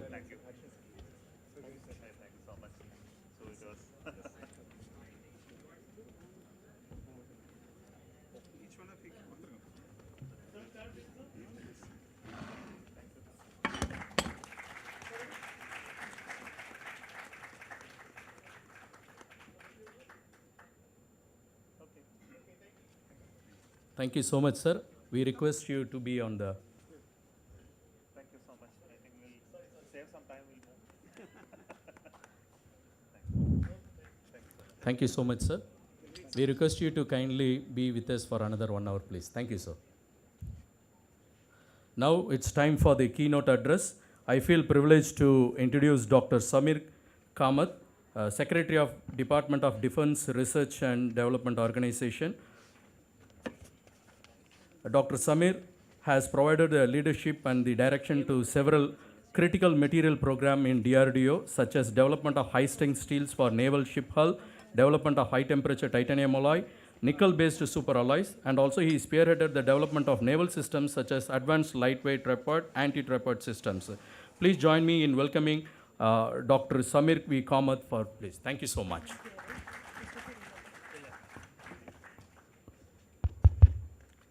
So good afternoon, everyone. So Dr. Christopher and Dr. Somnath have made my job easier. I think a lot of the things which Dr. Somnath mentioned are also valid in the aerospace and defense sector. So what I will do is in the next 10-15 minutes, I will try to highlight what are the policy initiatives the government has been taking in the aerospace and defense sector to not only promote Atmanirbharta, but also ensure that our country becomes a technology leader in this sector and becomes a net exporter of defense and aerospace technologies and systems. So as you are well aware, there is a global turmoil going on. The geopolitical situation is such that we are moving from a unipolar world to a multipolar world. At the same time, a lot of disruptive technologies have emerged. To name a few, artificial intelligence, machine learning, quantum technologies, which was just talked about, additive manufacturing. These technologies are providing an opportunity for the country to leapfrog. Otherwise, it would have been very difficult for us by just doing incremental additions in existing technologies to become a leader. So this is the right time where the government's policies, as well as the change in technologies which are happening in these sectors. And I'm very happy to see the response here. So this shows that the interest within the country also is peaking at the right time. So if we all work together, I think we'll be able to realize the vision of our Prime Minister to become a technology leader by 2047. So let me start with what policies the government is looking at. As Somnath mentioned, DRDO also, our focus was mostly on systems. And now the government wants us to focus more on technologies. And it wants the large private industries within the country to play the role of lead system integrator. So this is an opportunity for all the large companies here.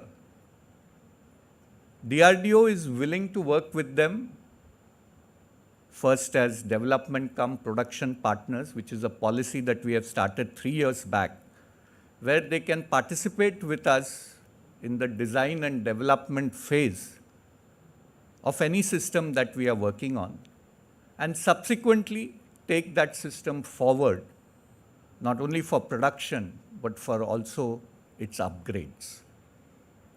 So this is an opportunity for the large industries. But that is not the only thing that the government is envisioning. The government also wants smaller industries, MSMEs and startups to participate in R&D. This vision of the government also DRDO has been trying to enhance and to amplify. We have started a technology development fund where we can fund up to 50 crores for development of any system or any technology, or even for indigenization of any subsystem or components required for our platforms and systems which are already inducted in our services. Initially, the corpus for each project was restricted to 10 crores, but the Honorable Raksha Mantri about a few months back has raised that level to 50 crores. So this provides a substantial opportunity for MSMEs and startups to work with DRDO. The DRDO laboratories which we have can handhold the MSMEs if they require. We can help you with all the test facilities that you may require to validate your products or technology. So this is another mechanism which the government is enabling for MSMEs to get into R&D. We have also started 15 defense or DRDO industry academia centers of excellence in 15 prominent academic institutes in the country. There are 2 in Tamil Nadu, one at IIT Madras and one at Bharatidasan University in Coimbatore. Now this DRDO industry academia centers of excellence are meant to take any technology from low TRL levels where the focus will be mostly the academic institution will be working on it, and to translate this technology to a final product which the industry can partner with the academic institute and the DRDO lab. For each center of excellence, we have identified certain domains, and my request to you is the domains have been identified on our website. So any industry which is interested in working on critical technologies can visit our website and see if any of them interest them, and then we can see how to start a project for developing that technology. So our expectation is like what happened in the US, where universities such as MIT, Caltech, Stanford acted as the hubs for technology innovation. We hope that these centers of excellence will also act as hubs, and through an hub and spoke model, we can develop high-end technology clusters around these academic institutions. As you are aware, the requirements for quality is much higher in defense and aerospace, also in space, as Somnath mentioned, as compared to the other industrial sectors. There is also a need for certification, especially for aerospace sector. So we are working closely with industries to improve their quality processes. So we have started something called a website called Summer, where industries can register, and we will work with that industry to raise their quality control processes and help them in the process of getting their products certified through Semilac. So this is also a methodology for a lot of new companies which want to get into the aerospace and defense sector to improve their quality processes. Another scheme which we are looking at, which we think will be very beneficial, is within the DRDO system. Also, we have started 5 laboratories where all scientists, including the director, are below the age of 35 years. These laboratories have been formed in these new disruptive technologies, and they have more flexibility to work with startups and MSMEs. And we hope that these laboratories will also act as equivalent of startups within the DRDO ecosystem to promote development of cutting-edge technologies. Our focus in DRDO as we move along is going to shift to development of critical technologies as well as complex systems which industry may not find it profitable to take up because the demand at this point is not clear. But these are systems like hypersonic missiles, directed energy weapons, where these systems are going to play a key role in the warfare of the future. But at the moment, the risks involved in their development are quite high, and hence industry may not want to take a lead in these systems. So DRDO's focus is increasingly going to shift to development of those systems. We are working out a mechanism for our industry to seek consultancy help from DRDO laboratories. Hopefully in the next 2-3 months we'll come out with a policy. If industry wants to take help from DRDO laboratories in terms of design or consultancy for the design which they have already done, that methodology also will be evolved, and that will make it easier for industries which are developing their own systems to reduce their risks by taking help of DRDO laboratories which have expertise in that area. Dr. Christopher mentioned that in 2016, 70 to 80% of the defense systems bought by our services were imported. I'm glad to tell you that this year, 75% of the products bought by our services are Indian. And this change in itself is a big driver for industry to participate in the defense and aerospace sector. In fact, this year our exports were also $2 billion. And the government has set us a target of reaching $5 billion by 2025 and $30 billion by 2030. The kind of interest that we are getting in our systems from foreign countries is such that I have no doubt that we will meet our targets. And if we have to meet our targets, we have to work together. And I promise you that from DRDO side, we are open to any collaboration with any industry, with any MSME, with any academic institution to make this target, to achieve this target which the government has set.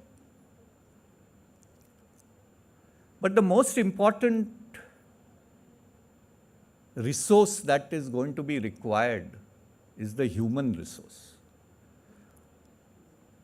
We have taken up in a big way programs to enhance the human resource capability within the country in this sector.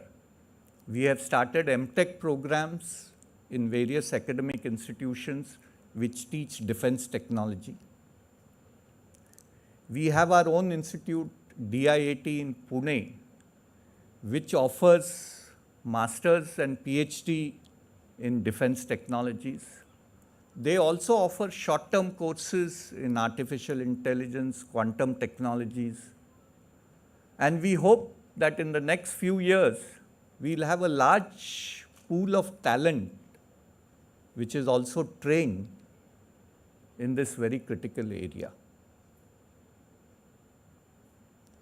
So what I can say is this is the right time to come into the defense industry.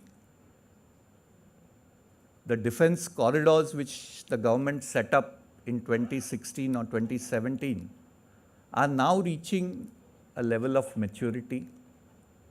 We are going to invest both in UP corridor as well as the Tamil Nadu corridor to set up test and simulation centers which can help small industries which cannot set up such facilities to test the products which they develop.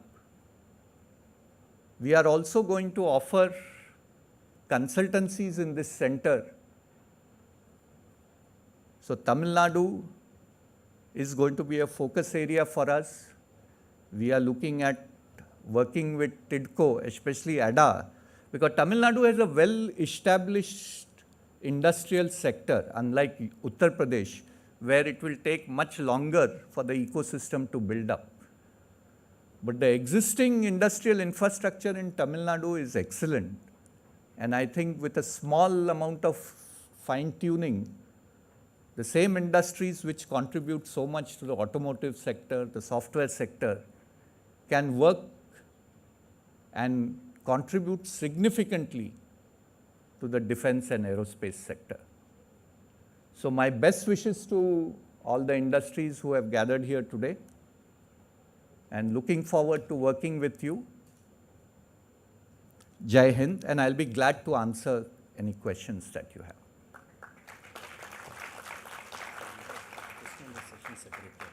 Oh, thank you.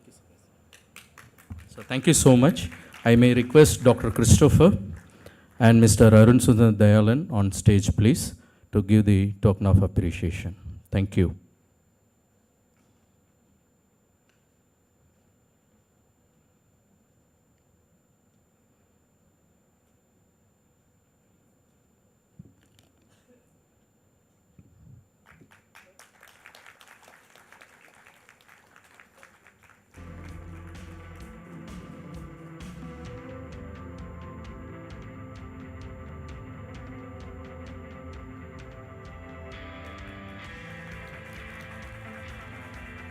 Thank you so much. I may request Dr. Christopher to stay on dais, please. Now our next session, we have a power-packed panel discussion from the industry stalwarts. I would like to invite the industry stalwarts, Mr. Jayant D. Patel, whole-time director and senior executive vice president of L&T Defense Business Unit, on dais, please.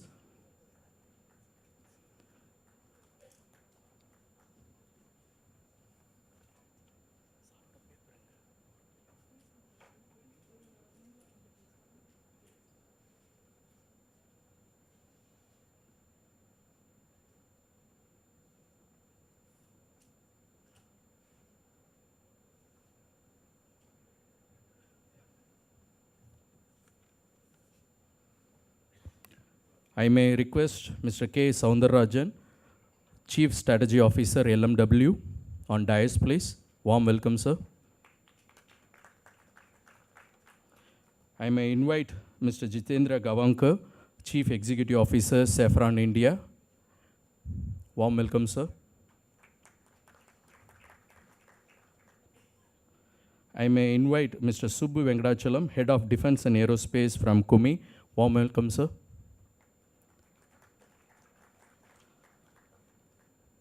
So with your permission, we are just skipping the introduction part of all the individuals, since we know everyone very well, and in the interest of time, so sorry and excuse me, sir. And I may request Dr. Christopher to take over now. Thank you. Yeah, we take the hint kindly. On behalf of my panelists, and they're all eminent people, 3 of them are from the industry within the country, and one is representing the OEM from abroad. Let me start with a point that all of us know, that particularly in South, we all fancy about wearing gold, or at least white metal, silver. But then no longer it's a passion, but then none of you will be without any semiconductor, right?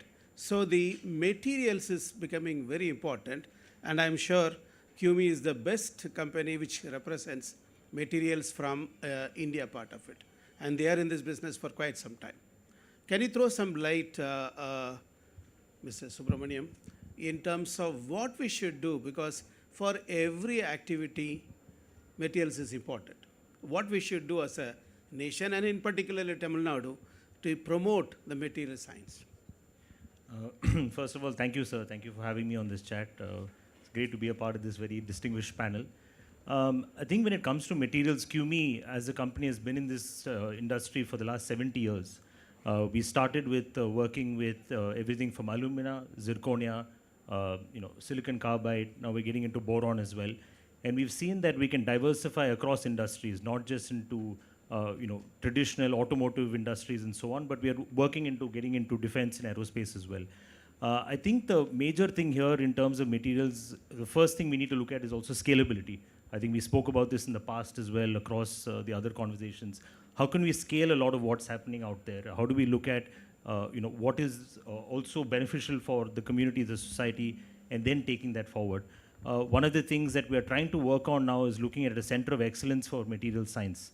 I think that is something that will be important for the future. because once you can set up a center of excellence, then you can really start developing newer products, developing skill building for people, benefiting the community in a different way. So it's not just semiconductors, but anything which is a little bit more future lending can come from these sort of focal points, which is on the center of excellence.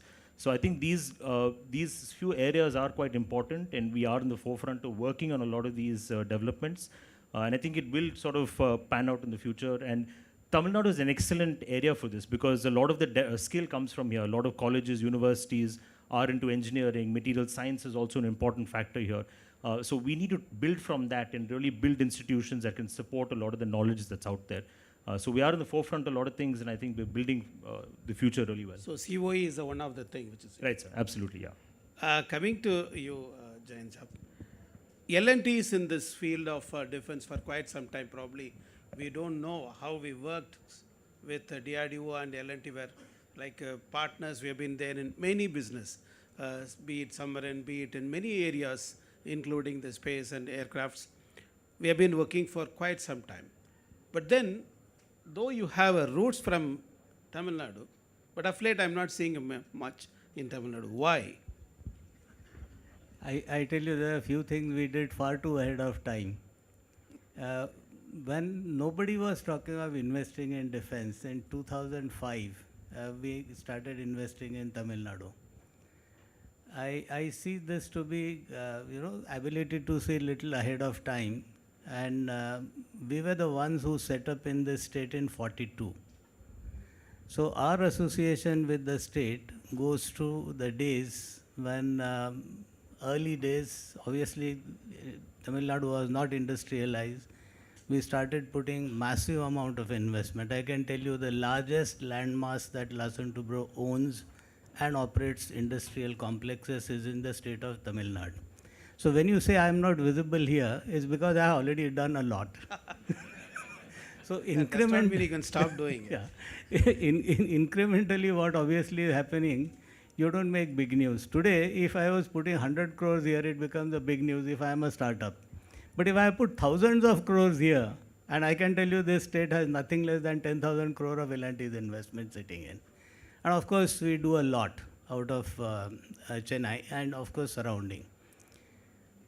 Specific to the defense that you mentioned, in defense we have the corridor, and when the corridor was being talked about in Delhi, when all discussions were happening, I was asked where all you are in Tamil Nadu, and I said we are in 3 places in Tamil Nadu, and incidentally all the 3 places happen to be the 3 of the 5 nodes. So now look at it as your ability to see which are those centers which are extremely important. Obviously, we have India's largest shipyard, and probably next to China, the largest shipyard in entire Asian region, right in this state here. We have a biggest aerospace manufacturing facility, which of course is dedicated almost, I would say, fully between Dr. Kamath and Dr. Somnath. These are the 2 customers who take 100% what we do in these places. I have a joint venture company with a foreigner, which actually does enormous amount of missile components here, as well as the launchers for missiles on the airborne side. The land and naval we do somewhere else, but the airborne, I can tell you that every Rafale aircraft that got delivered to India, the launcher that is fitted on Rafale is Tamil Nadu product. And it has been done here. Now, you don't hear this because for us, small values, you don't get onto media. But of course, when you start becoming big, for a Larsen & Toubro at 2.5 lakh crore, few hundreds of crores don't really make news. That's exactly where the reason. If at all, I would like to ask Mr. Gawankarji, this is regarding saffron. It's a well-known industry in the engine making, particularly for the aircrafts. And I know that you are doing development of many helicopter engines in the country. However, I remember those days when the President Emmanuel Macron was about to come, and there is supposed to be a MOA signed on the sidelines for AMCA engine. We could not finalize it. At that time, followed by that, the then Defense Minister, Mrs. Florence also came and she was asking point blank why this MO is not going through. The reason was two. One, from your side, that 75 kilonewton engine, how we are going to go up to 95 kilonewton, that proposal has not come at that point of time. Likewise, from our side, from the Air Force requirement versus the ADA's, our own ADA design, could not finalize whether 95 is enough for meeting the requirement. So these were the two lingering reasons. Of course, I naturally projected only one. The proposal has not come from you. What is the state today? Are you likely to make the AMCA engine now? It's a very tricky question with Dr. Kamath sitting right in the front row. And just to correct that, 95, 98 is now reaching 110. That I know. And maybe as you go further, with Dr. Kamath's permission, it could be even higher. So, but yes, that infra project which you are referring to, I think when we were working together with GTRE, quite a bit of work was done, report was prepared, and for some reasons known internally in the government circles, probably I am not privy to that, so I can't say why it didn't go. But we did a very sincere effort that time, and you know, you were also at the helm of affairs that time. But going forward, past is past, and right now we have a proposal with DRDO, with the government, and we have been discussing this for quite some time now. We have revised and answered many of the questions which DRDO has raised. And in the meanwhile, we have also doing something parallelly, not because finally it's a government decision to go on, you know, some time back, both Dr. Somnath and Dr. Kamath said that collaboration is also a way to develop technologies, and we have been a pioneer in that right from the early ISRO days, from Viking engine downwards. So with HAL, if somebody is here, we have been doing the helicopter engine in a collaborative mode with HAL for some time. The Shakti engine of HAL is a transfer of technology and co-development with us. We have set up a lot of ecosystem around the country right now for engine related engineering and manufacturing. MRO at Hyderabad, MRO at Goa. We are sourcing from at least 7 different industries engine critical components in India. We are also our own LEAP engine component manufacturing plant in Hyderabad and an engineering center in Bangalore. So the blocks which were needed at tomorrow, if this decision gets taken, and I know for sure, and all of you know for sure, that whenever the decision is taken, the ask will be to do Make in India. And probably if to real technology has to be absorbed, it has to be partially designed in India. So we are ready for that. Our proposal has element of that. But you know, just saying that is of no use unless you can execute on ground. So right now, last 3-4 years, and probably next 3-4 years, we will be building all those blocks so that when we really want to produce an engine here, we have all those put together. So last but not the least, I hope that when Dr. Kamath is in chair, we ink this for country's sovereignty, and hopefully we will do it sooner than later.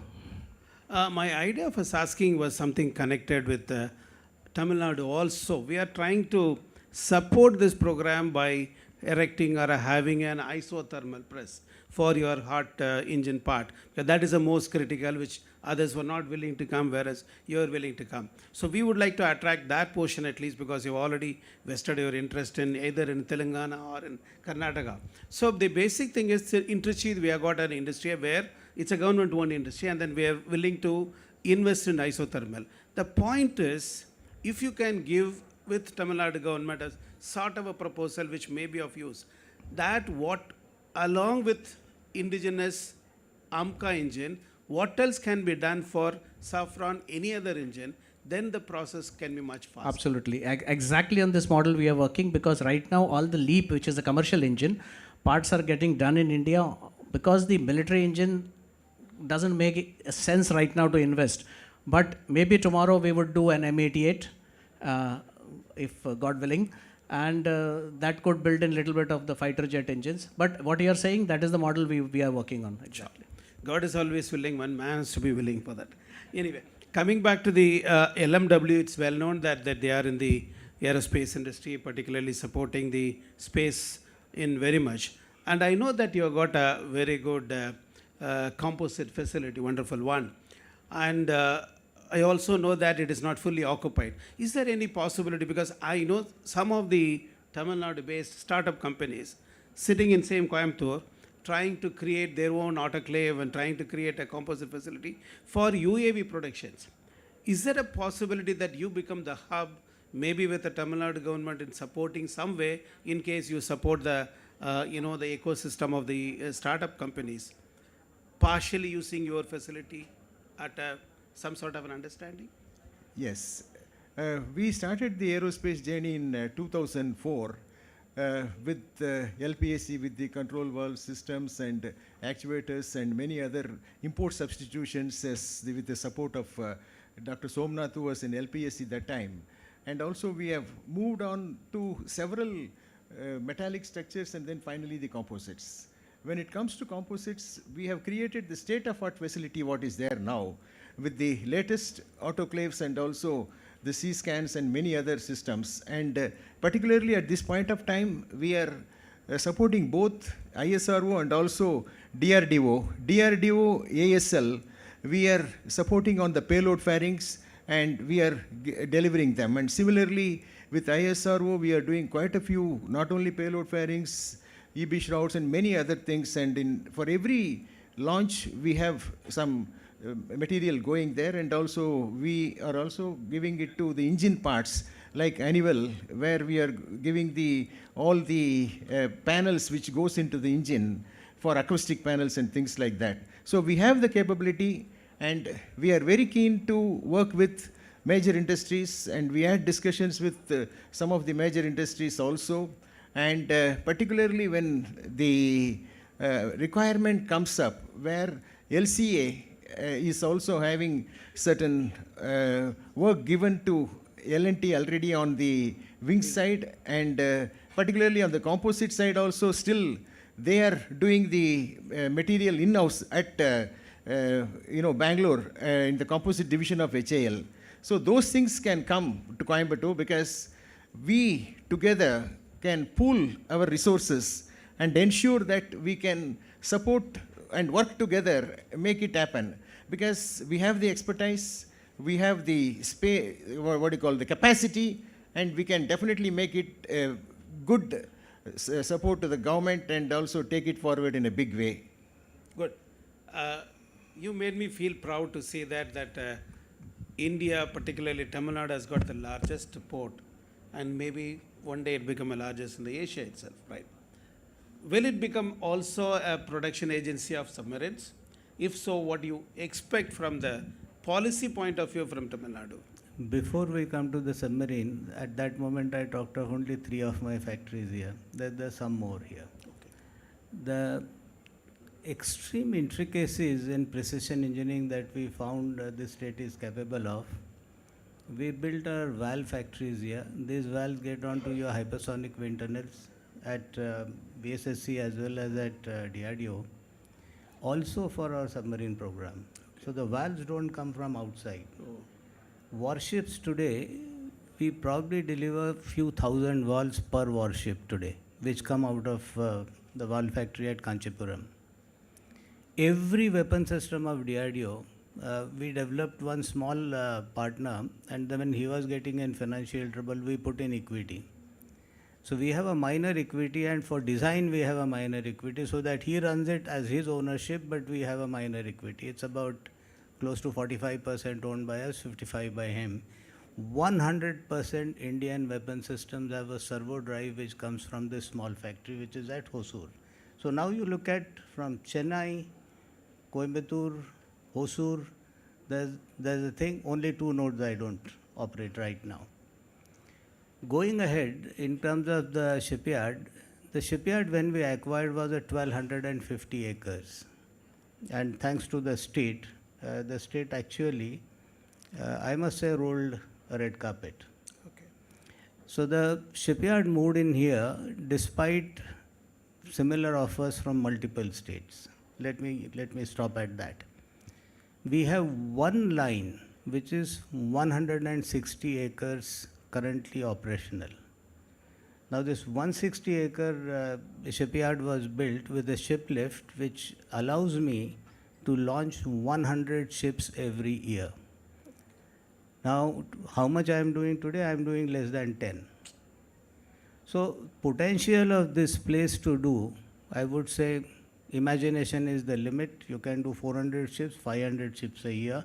And that's the kind of land mass which actually the state allowed us with an extremely deep port. As a result, submarine is a matter of not a choice. Submarine will happen here, should Larsen & Toubro get it. And why I said should Larsen & Toubro get it is the only 2 submarine builders the country has, known, decades of experience, 40 years behind us. With this kind of a competition, when I compete with a PSU, with 100% asset people put by the people of India, and against that a private company who must create an asset and service an asset. So obviously there's a lot handholding which a state has to do, and which obviously mature dialogue with the state is on. Almost about 5 years we've been talking. In terms of the policy, obviously, as I said, we put in 6,000 crore only in the shipyard. Not one industry in this state in defense has put 1/10 of it. Now, given this, obviously, we believe that as a partner, we need that partnership hand which Larsen & Toubro extended. It must have a partnership hand coming from the state. And I stated very affirmatively, this is required. The state can do a lot because you are Bharat Sarkar, part of Government of India in the form of a state government. And a collaboration between industry and government can do wonders. Obviously, far too early to speak on any of these issues, but yes, if Larsen & Toubro wins it, submarines will go out of Kadupalli shipyard. Okay, nice to know that you are a strategic partner for MOD as well as because of the red carpet by Tamil Nadu government, you are a strategic partner for Tamil Nadu also. Having said that, if I can talk to Mr. Subramaniam, everywhere wherever I meet some of the standard middle companies, they say the attrition is the big problem. And they don't stay for a longer period. They learn and go where I don't know, but most of them say MNCs. Some of them even take a job which is not trained for also. What we can do? I mean, is it a problem that you see also, or? It's a good question. I think it happens, I think, everywhere right now, and especially with younger people, obviously looking for newer opportunities.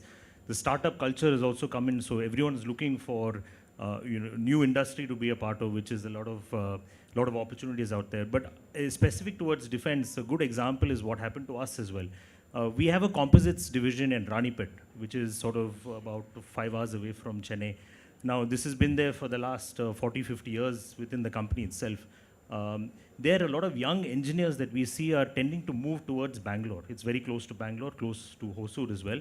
And the standard of living is much higher there. It's hard to keep people in Ranipet. People want a better life. A lot of the engineers that left from Ranipet told me that it's hard to start a family there, get people or get married there as well. So these sort of issues are also coming up more and more in some of the areas. So Hosur is a problem. Ranipet has become a problem.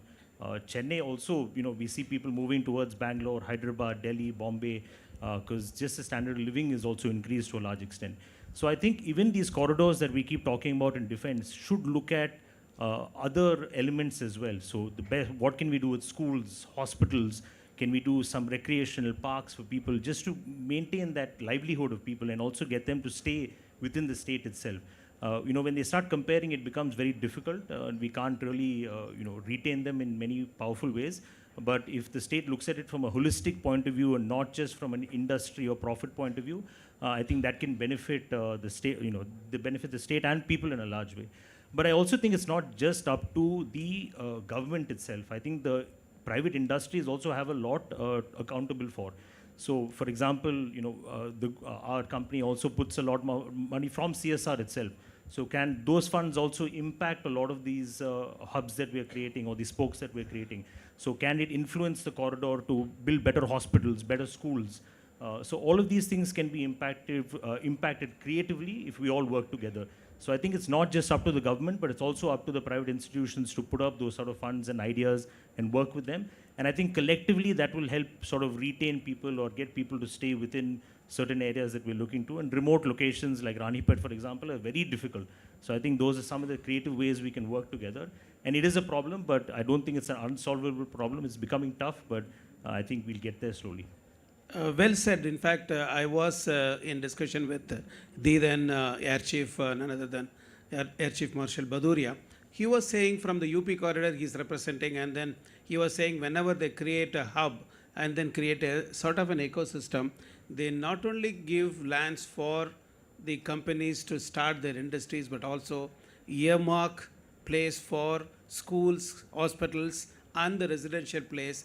That is how we can attract, manpower or whatever it is. In those days when IITs were created in godforsaken places, because of the family accommodation was together, we all could probably stay and come up. So it's a good point, I understand that. Coming to the, do you think the organic growth is the only way to grow this defense sector, or you feel company like Safran should be utilized as an inorganic growth for the country's future? I mean, from Safran's point of view, what do you say that? See, I think both things are needed. I mean, one doesn't replace the other. And if organic, inorganic debate has to, then I think we have to step on another word called sovereignty. So what Atmanirbharta we are touching upon. And logical question which follows is, you see, country like us or any country which doesn't have, if you have technology, please exploit it. There is nothing, no question asked. But if you don't have certain technologies, and today as a country we are good at certain technologies, so I'm leaving them out. But just because we discussed aero engine, I'm just picking up as an example, not really the only technology required to be spoken about. So if you don't have it, what is the way out? There are only three ways out. Either you import, which we have been doing for so many years, we can continue doing, but it's not a long-term solution.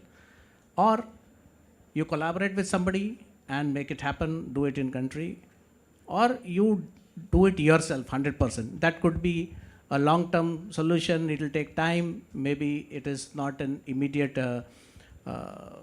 need is never met in that. So collaboration, we look at it, is an option which can probably help us leapfrog in certain technologies where you want really in space. Dr. Somnath said that they are collaborating with certain Western countries for certain high end of the technologies. Aero engines, certain OEMs have expressed their interest other than Safran to collaborate. And it's not that our organization like GTRE or certain private sectors are good at supporting technologies, like they can do the aeromechanical analysis, structural, thermal analysis, those kind of things you can take industry. GTRE has enough and more experience on how to design an engine. Okay, some parts of blocks will be missing. This is what I said, that if you put the blocks right, you could make the whole picture. So organic, inorganic, I would say should complement each other. Including GE and others have come to Hyderabad, where they are setting up a partnership with the local companies, which is also creating a kind of ecosystem, which is also getting supported. When we talk about that ecosystem, adding to the point what you asked, Subbu, also, see what is happening is the attrition is one point, and again skilling is another point. Again, the skilling has got two parts. One is the engineers and scientists, all of them, it is available to a certain extent, but the real execution is not taking place to the extent required with the speed required. For example, you need the vocational skills, whether it is a welder or a sheet metal or machining or all those things, you need very good vocational skill also. For that matter, Coimbatore in 1893 also G.D. Nadu started the Hope College for skilling. And at this point of time, in our company, Boeing has supported us to create a program with GKD ITR for tool making skills development. That program also went on extremely well. But today, as far as the Tamil Nadu government is concerned, there are several ITIs are available. And those ITIs has got the land building and other things, but what we can do is companies, the large companies also can support setting up skill development on the aerospace and defense, where they can add the additional training of the vocational training, which will help us in a big way. One is adding more skilled people into the system, and number two, working together with the, like a joint venture also is also a good idea, where several such things are happening in this country. Good. Last point of the question, particularly in defense, I find whenever I try to talk to more industries who are not already in the defense but would like to go with the defense projects, they say it is a single customer product. I do it and I'm serving only to the services. If they say no, I don't know where else to go and sell my project. I don't have a deep pocket, so I'm not able to go along with that. You all have been in this business for years, so you are able to proceed. What is your advice for the newcomers, if at all you would like to give an advice? If you are a startup today in defense, I would say things have dramatically changed. Those days when you would want to do something and you would never find a buyer because there was a single customer, and Ministry of Defense had very clear rule never to buy from a single party. So what it meant is, if you are doing anything meaningful, you had to have a competitor without which you cannot even make a bid. Now this is part of our cliche in what the government of India says, we are using public money, and if you are using public money, you must go on price discovery. You cannot buy from single. Policies have changed, and Dr. Kamath was talking about the policies. 2016 policy on acquisition very clearly says buy from a single party if he is Indian. Now policy exists, but I can also say till date it is not implemented. What has actually got implemented in a big way is the supporting hand which Ministry of Defense through very small products, through IDEX and IDEX Prime and then TDF, which Dr. Kamath talked at length. So anything from 1.5 crore to 50 crore, today a small startup can say, I have a dream, I want to do something, he will get money. And if it does any of these three schemes, acquisition will happen on single party. So the normal rules of buying does not apply to these three schemes. And this is exactly where the game has completely changed for the newcomer. Now, after you're a newcomer, you build up a size, scale, 50, 60, 100 crore, your problems begin. Now, those problems will go away the moment some of those policies of 2016, which are not fully implemented, actually start getting implemented. And that's where the Atmanirbhar policies actually make sense. And these Atmanirbhar policies will obviously keep making more and more sense when we go forward. Yeah, and will happen. At that point in time, it will happen. Thank you very much. I think it's a time for any public question, if at all. Yeah, thank you so much. This is a Q&A session. May I request Dr. Kamath to join on the distinguished speaker, please. And I may request all the participants who want to ask question, please state your name and your organization and directly come to the question, please. Thank you so much. We have 10 minutes for the Q&A. Please raise your, yeah, please. On regards to all the speakers, my name is Ujjwal Sonkar, and my question to His Excellency Dr. Kamath is, we have a proposal to work on quantum sensing and a drone detection technology which is of passive. So it cannot be detected by the hostile enemy, that anti-radiation missiles won't work. And we have it in theory, but we need to turn it into a reality, for which we need appropriate amount of funding as well as technical support and expertise of DRDO. So what would you let us know about quantum sensing, and what's the vision of DRDO, and how can we partner with DRDO in this case? Thank you. So as I said, quantum sensing is a very important area for us. We are looking at magnetometers to detect submarines. We are looking at quantum sensing for drone detection. So we would be definitely interested in working with you. please contact Director of TDF. If you go to our website, you will be able to find this address. Please come, discuss, and then we can see how to take it forward.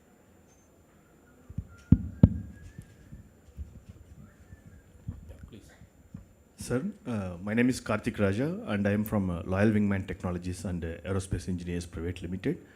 So I have heard during the discussion that organization has set up for managers with the age of below 35. That's an organization. So like Tamil Nadu is in the forefront of women empowerment. So we have private industries like Tata Electronics, who has started women-centric industry. It is fully woman-owned and woman-controlled. When defense and aerospace, like DRDO, will take such an initiative, which is fully owned by, like managed by women-centric and women empowerment, like that. Thank you, sir. It's a good question. 25% of our workforce is women, and they occupy quite high positions within the organization. For example, 3 of our director generals, which is the level below the secretary, are women, occupied by women. But it's a good suggestion. We can look at whether we can form a women's only laboratory also. Thank you. With your permission, can I also add to that? When I took over the reins of this organization, there was no women at the position what Dr. Kamath said.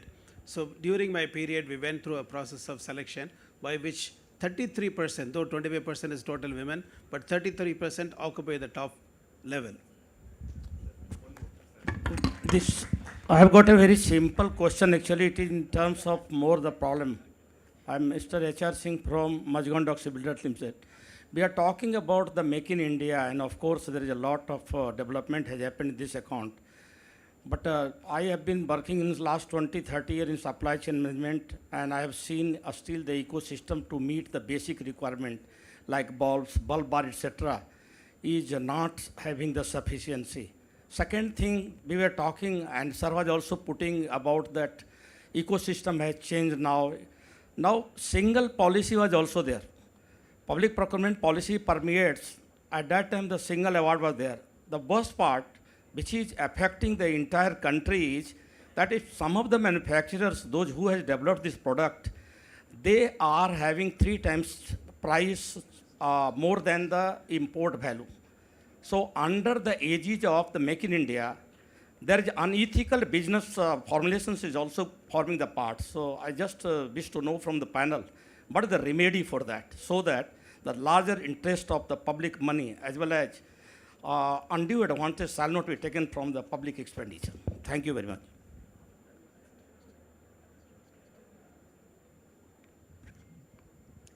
Every job, if it is to be tendered out, is the other side of the same coin. While single party buying certainly at times can become expensive, and we have an amazing example in the form of where the government has been investing for more than centuries. The second side of the same coin is, if there's genuine top-end research that happens, we are talking of 2 different ends of it. If there's absolute top-end research that happens, should they be subjected to the same rule? And I think that is the point. The point I was making is, it cannot apply to commodity as to the uppermost end of the knowledge, and there has to be policy flexibility. That's where I said that the policy flexibility was brought in 2006.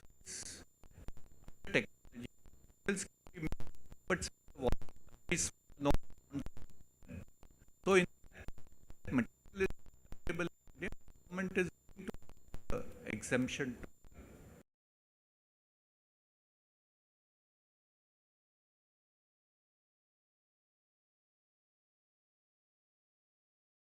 It is really one case you of avoid all hand. Thank you so much. End of the session. I may request the officer to please.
Now I may request Sri Somnath sir on dais please to give thanks of memento to Dr. Christopher along with Mr. Krishnamurthy.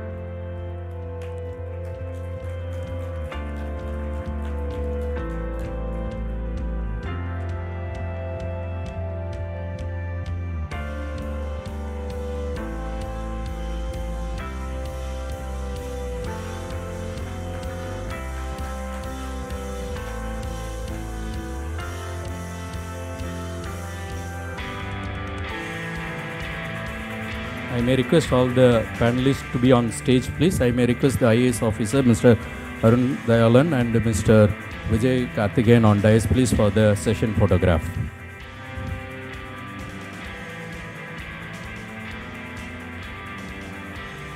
And also I request Mr. Ramachandran sir from IDAT to join on the panel, please.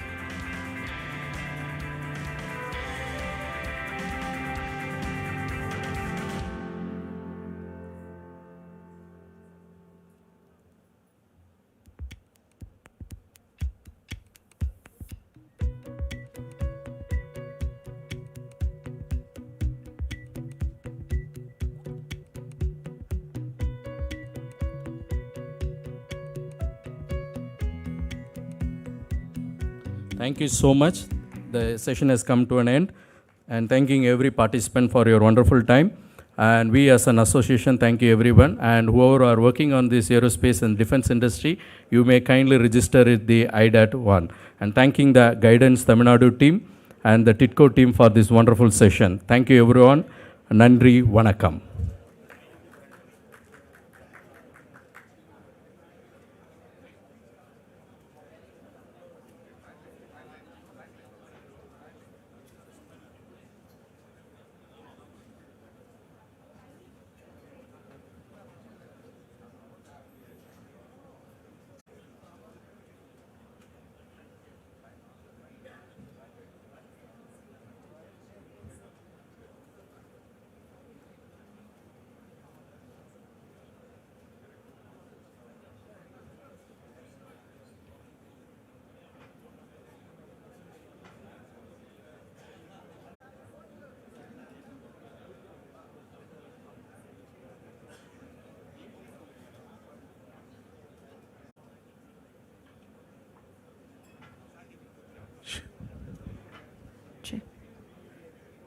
Good afternoon, ladies and gentlemen. In few minutes, we are going for the next session. The participants of the previous session kindly requesting to make your one-on-one interaction outside of the conference hall. We are going to start the next session in the few minutes. So kindly requesting all dignitaries to keep your mobile phones in silent mode and take your seats respectively. Kindly requesting all dignitaries to keep your mobile phones in silent mode and take your seats respectively. In few minutes, we are going for the next session.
Good evening, ladies and gentlemen. We extend a hearty welcome to each and every one of you to the session, The Renewables Revolution, Powering a Better Tomorrow, as a part of the esteemed Global Investors Meet. We are thrilled to have you join us as we delve into one of the most crucial and transformative discussions of our time. It's with great pleasure and honor that we would like to invite Mr. Rajesh Lakhani, IAS, Chairman and Managing Director, TANGEDCO, to deliver the opening remarks.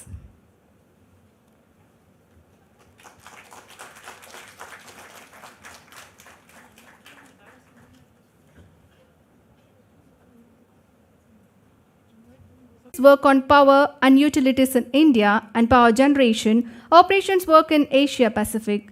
He also leads the firm's India Climate and Sustainability team. I would like to welcome Mr. Vishal Mehta, MD and Partner, BCG, moderator of the session, onto the stage. Please welcome, sir. And next, I would like to introduce Mr. Rajesh Lakhani, IAS, CMD, TANGEDCO. Rajesh Lakhani is a 1992 batch front runner IAS officer with an MTech from IIT Delhi, a seasoned bureaucrat who has held many key positions in the state, chief among them being as collector of Theni, Kanyakumari, Perambuluji, in different business units of project management, business development, operation and maintenance, techno-commercial and manufacturing, etc. I would like to invite Mr. R.P.V. Prasad, CEO, Envision India, onto the stage.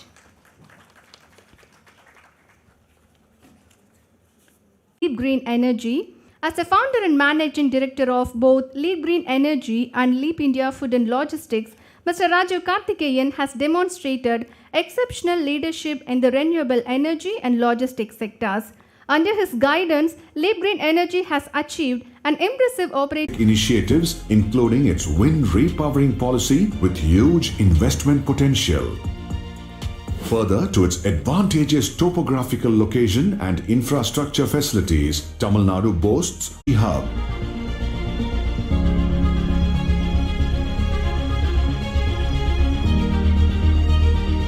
Manufacturing is going to be Tamil Nadu. Why? I'll just come into the next slide, please.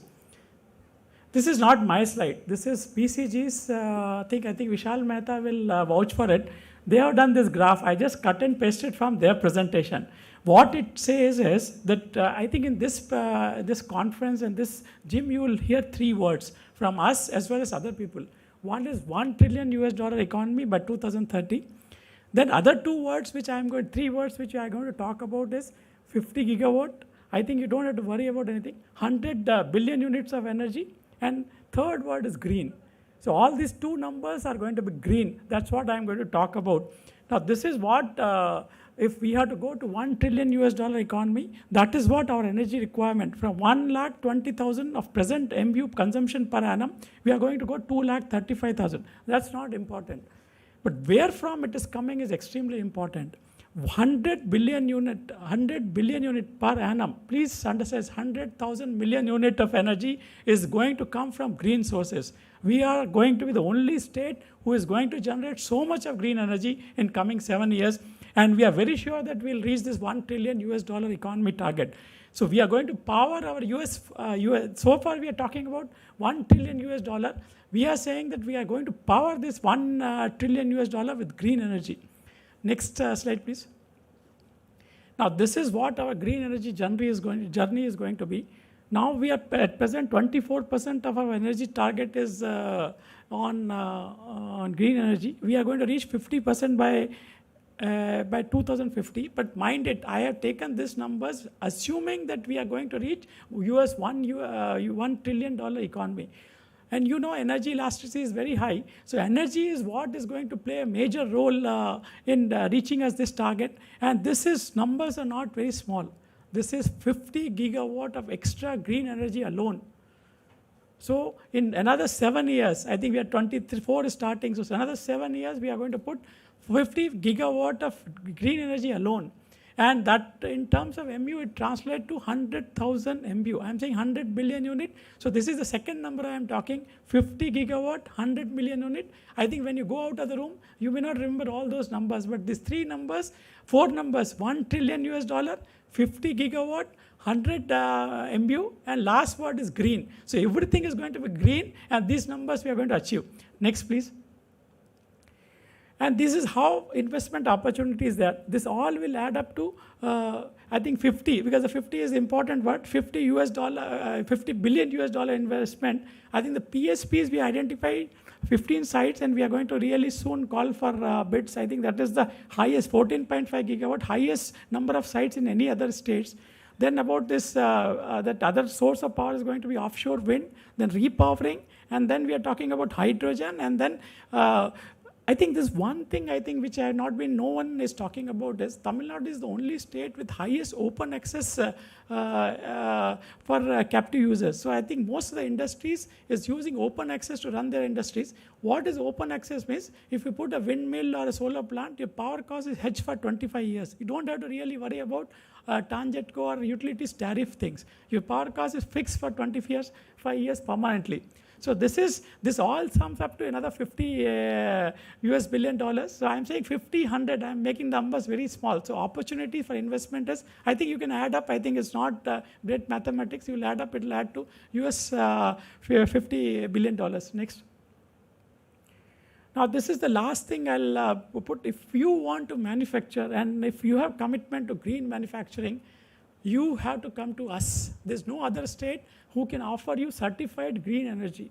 And the cheapest available energy is in Tamil Nadu. I think industrial tariff, manufacturing tariff, you see, we are cheapest in country, and we are able to give you 100% certified green energy.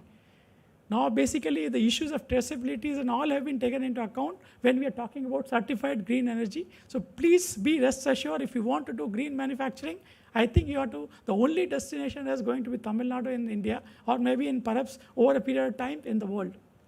And last slide, next slide.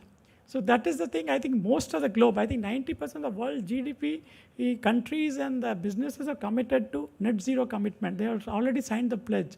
So if you want to meet out your net zero commitment, you have to come to, the destination is going to be Tamil Nadu. So if you're thinking green, think Tamil Nadu, the destination for green manufacturing. Thank you very much.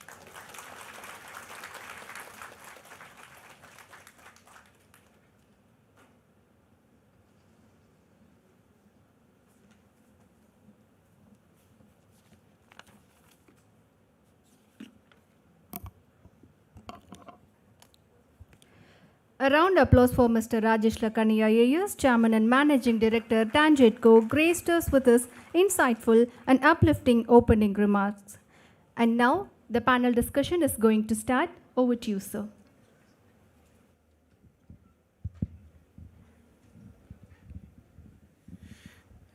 CM sir, thank you for those opening remarks. I don't have to make them, so that's a little bit of effort saved from my side. But just little bit of nuance to be added. I think all the numbers that you saw on the slides presented were actually for consumption in Tamil Nadu. And of course, as we all know, a lot of capacity is getting created in Tamil Nadu also for export from Tamil Nadu to other states and other parts of the country. So actually, if you take that into consideration, then the requirement to create projects, infrastructure in the state is much more than that. Second is, we always talk about this 500 gigawatt number at the national level. If you translate that into Tamil Nadu, the number that we just arrived at is actually much higher than that, right? So even if you do 500 gigawatt at a country level, you will still not meet those numbers. So actually the requirement and the potential is even higher than that. The third, what I call the joker in the pack, is I think for the first time, this country has the opportunity to be a net energy exporter, which is in the form of hydrogen, ammonia. And again, these numbers do not account for all the capacity which will get created for hydrogen generation or ammonia exports, which are likely to happen from this, right? So I think the headline message, as sir said, is the potential is huge. And it's not just potential, it's actually a requirement, underlying requirement to be able to power the economy and the aspiration which has been set, right?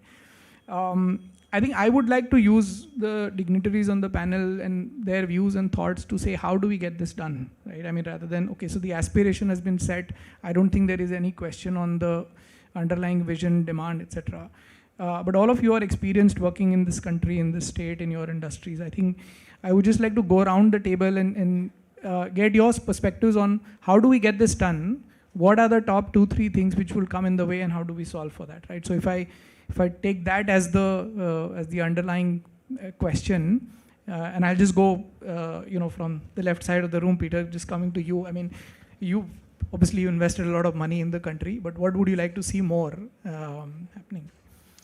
Sure. I think maybe to start somewhere else, I think there is a lot to celebrate, and I think that is important. India is, we see it as the third largest renewable energy market in the world, and Tamil Nadu is very, very large within that. And I think there is a lot to celebrate. So anything I say in terms of what needs to improve needs to be seen in that light. But I think when we look at it as investors coming into the Indian market and with the expectation of over the coming decade deploying billions of dollars into this sector, some of the challenges we see is the complexity of the regulation between sort of the federal, the Indian level, and the state-by-state level. The difference in implementation of initiatives, so the way policies are implemented in one state versus another state, grids at state versus national level, it creates a complexity that is relatively difficult for an investor to deal with, and I think will become more difficult to deal with as India's renewable energy will be predominantly generated in the southern and western states of India, and it will be used all over India. So some of those things I think play into it. I think one of the things we are seeing is that given the number, you rightly said, Honourable Minister, it is a requirement to build the power generation capacity to drive towards that $1 trillion economy. The numbers specifically for Tamil Nadu, so I don't know whether that's the case here as well. But I think those are some of the things. And finally, I'd say sort of a very specific thing is probably a move towards more parallel permitting rather than sequential permitting. We see very often that sort of one permit needs to be had after another. So you do land, then you do one type of permit, then another type of permit, and then at the end you need a third, it could be airport clearance permit. And that sort of sequential nature of it really delays project development. And it makes it more difficult when it differs state by state. So those are some of the things I'll probably mention in terms of what we see as the key challenges to realizing the ambition. Santi, maybe also double click a little bit on big constraints on the ground that you see. Yeah. No, thank you, Vishal. I think I resonate with what Peter is saying, and I would like to begin by first congratulating. It has led the way for the. There's the vision is set very clearly. I think that's the first step towards getting where we want to get to. How much time does it take today? How can we speed up? How can we kind of... Which I would like to say here is the Tamil Nadu economy, specifically most of the industries, the medium scale industries and small scale industries, their competitive advantage actually comes from renewable power. We are one of the most entrepreneurial friendly wind power policies we have in the country. In fact, Tangentco, even in the 1980s, promoted wind power. We were one of the first states to promote captive power, and captive power specifically from renewable energy has made, specifically it was a need for manufacturing. So if you take, Krishlakani sir just mentioned, Tamil Nadu has the largest open access capacity in the country. And I would like to add to one point that this open access makes Tamil Nadu industry highly competitive. This is the only way we can compete with countries like Bangladesh or China, where they might have some other subsidies which our country does not. And like what he said, power cost is very important for industry. This is the only way we can hedge our power costs in the long term. So this is one of the main reasons that we had a lot of faith in renewable power. And this is how we got into allocating a lot of capital in the sector.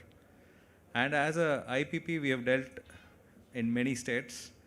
I would still like to maintain that Tamil Nadu is one of the most entrepreneurial friendly states that we can work with. Thank you. Stu, I think you made a beautiful point. I just wanted to kind of spotlight it again. You may have the open access and captive power policy from a cost hedge perspective, but what it has led to is it's probably one of the most attractive destinations in the world if you want to decarbonize your scope 3. So if in the spirit of the question, what needs to be unlocked? Want the good policy, strong, robust. One is robust. Already today morning in conference, we have to produce them very close to the sites, and therefore we end up putting up facilities across all the 8 windy states. So, today we have almost 15 facilities spread out across the country. And we continue to kind of enhance them as larger turbines come and grow it. Tamil Nadu is somewhere where our first facility we had put up in the mid-90s. So, we've been here for a very long time. And I think amongst, when I compare and I resonate with my other colleagues, that, I think purely from a manufacturing location point of view, I think Tamil Nadu is a great place to have a facility. But then, the challenges come around logistics as the products become very large and other things. So depending upon, and that's again going back to my earlier response to the first question, if the state is able to put on paper a very clear plan for the next 7 years of how we are going to make the 50 gigawatts a reality, what are the challenges and how we are going to make it happen, with that clarity, then all sorts of investment plans, whether it's for the project owners or for manufacturers, we all can also plan for next 5-7 years and put those investments with clarity. So I think that clarity needs to come, and I think if we give that as soon as possible, then that speed up will automatically happen. But purely from a manufacturing capabilities, and today that is also evident, Vishal, if you see today, India is already exporting wind turbines. Yeah? And why they are exporting? Because they are not able to get consumed in India, and you are able to send out. So I don't think if that was not there, then that is another way of looking at it, that do we have enough capacity? And for us to ramp up capacity is, a 12-month cycle. So if I have a business visibility, we can do that. It should not be a problem. Exactly. Just I want to just share upon what Girish sir mentioned. See, manufacturing is not the issue at all, because definitely as of today, I think 15 gigawatts is there in the capacity in the wind. 15 gigawatts is there.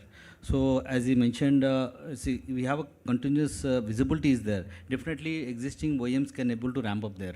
For example, our own, we have started with 2 gigawatt. Now our facilities can be 3 gigawatt. Maybe if it is anything there, we can able to increase the capacity.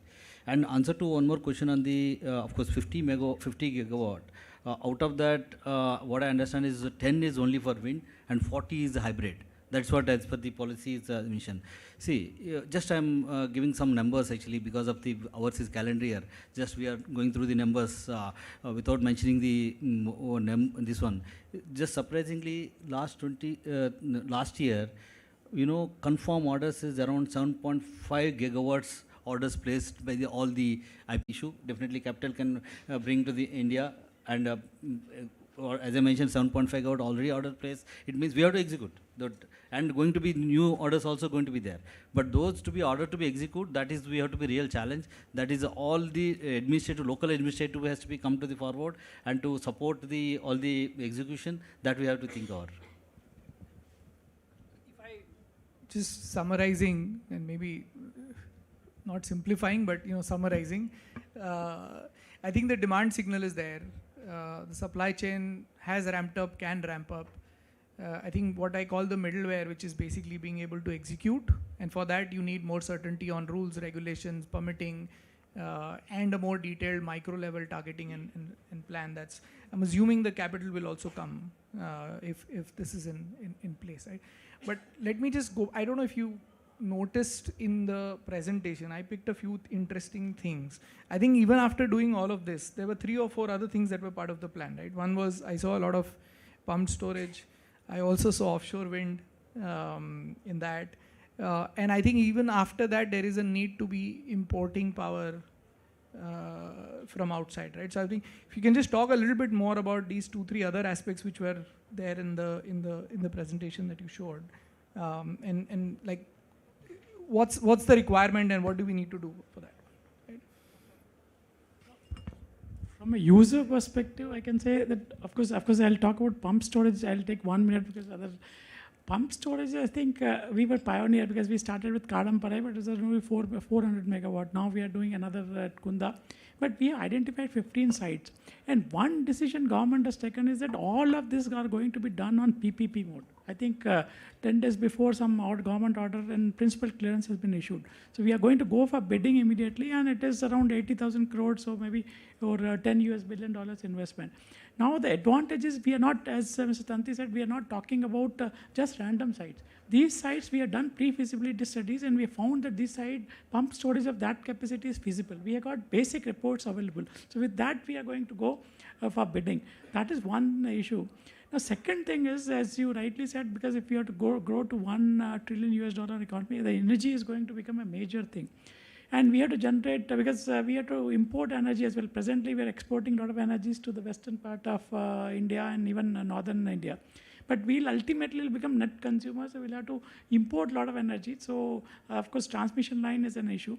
But more than the transmission lines, we are talking about import on offshore, because if offshore is just available next shore, then we can generate. So we are now working on mechanism, because Mr. Tanti said that we had to do a micro plan. So I am very happy to announce on this conference itself. So far we have signed MOUs for 18.5 gigawatts, 18.426 gigawatt to be very particular.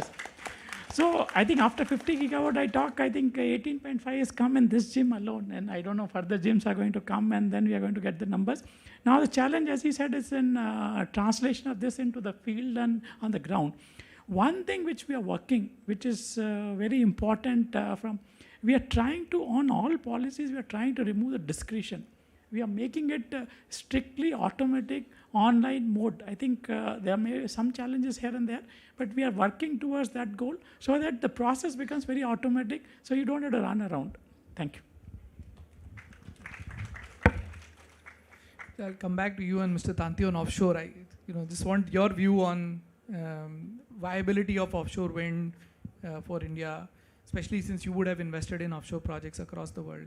Sure. I think we're one of the most experienced developers of offshore wind.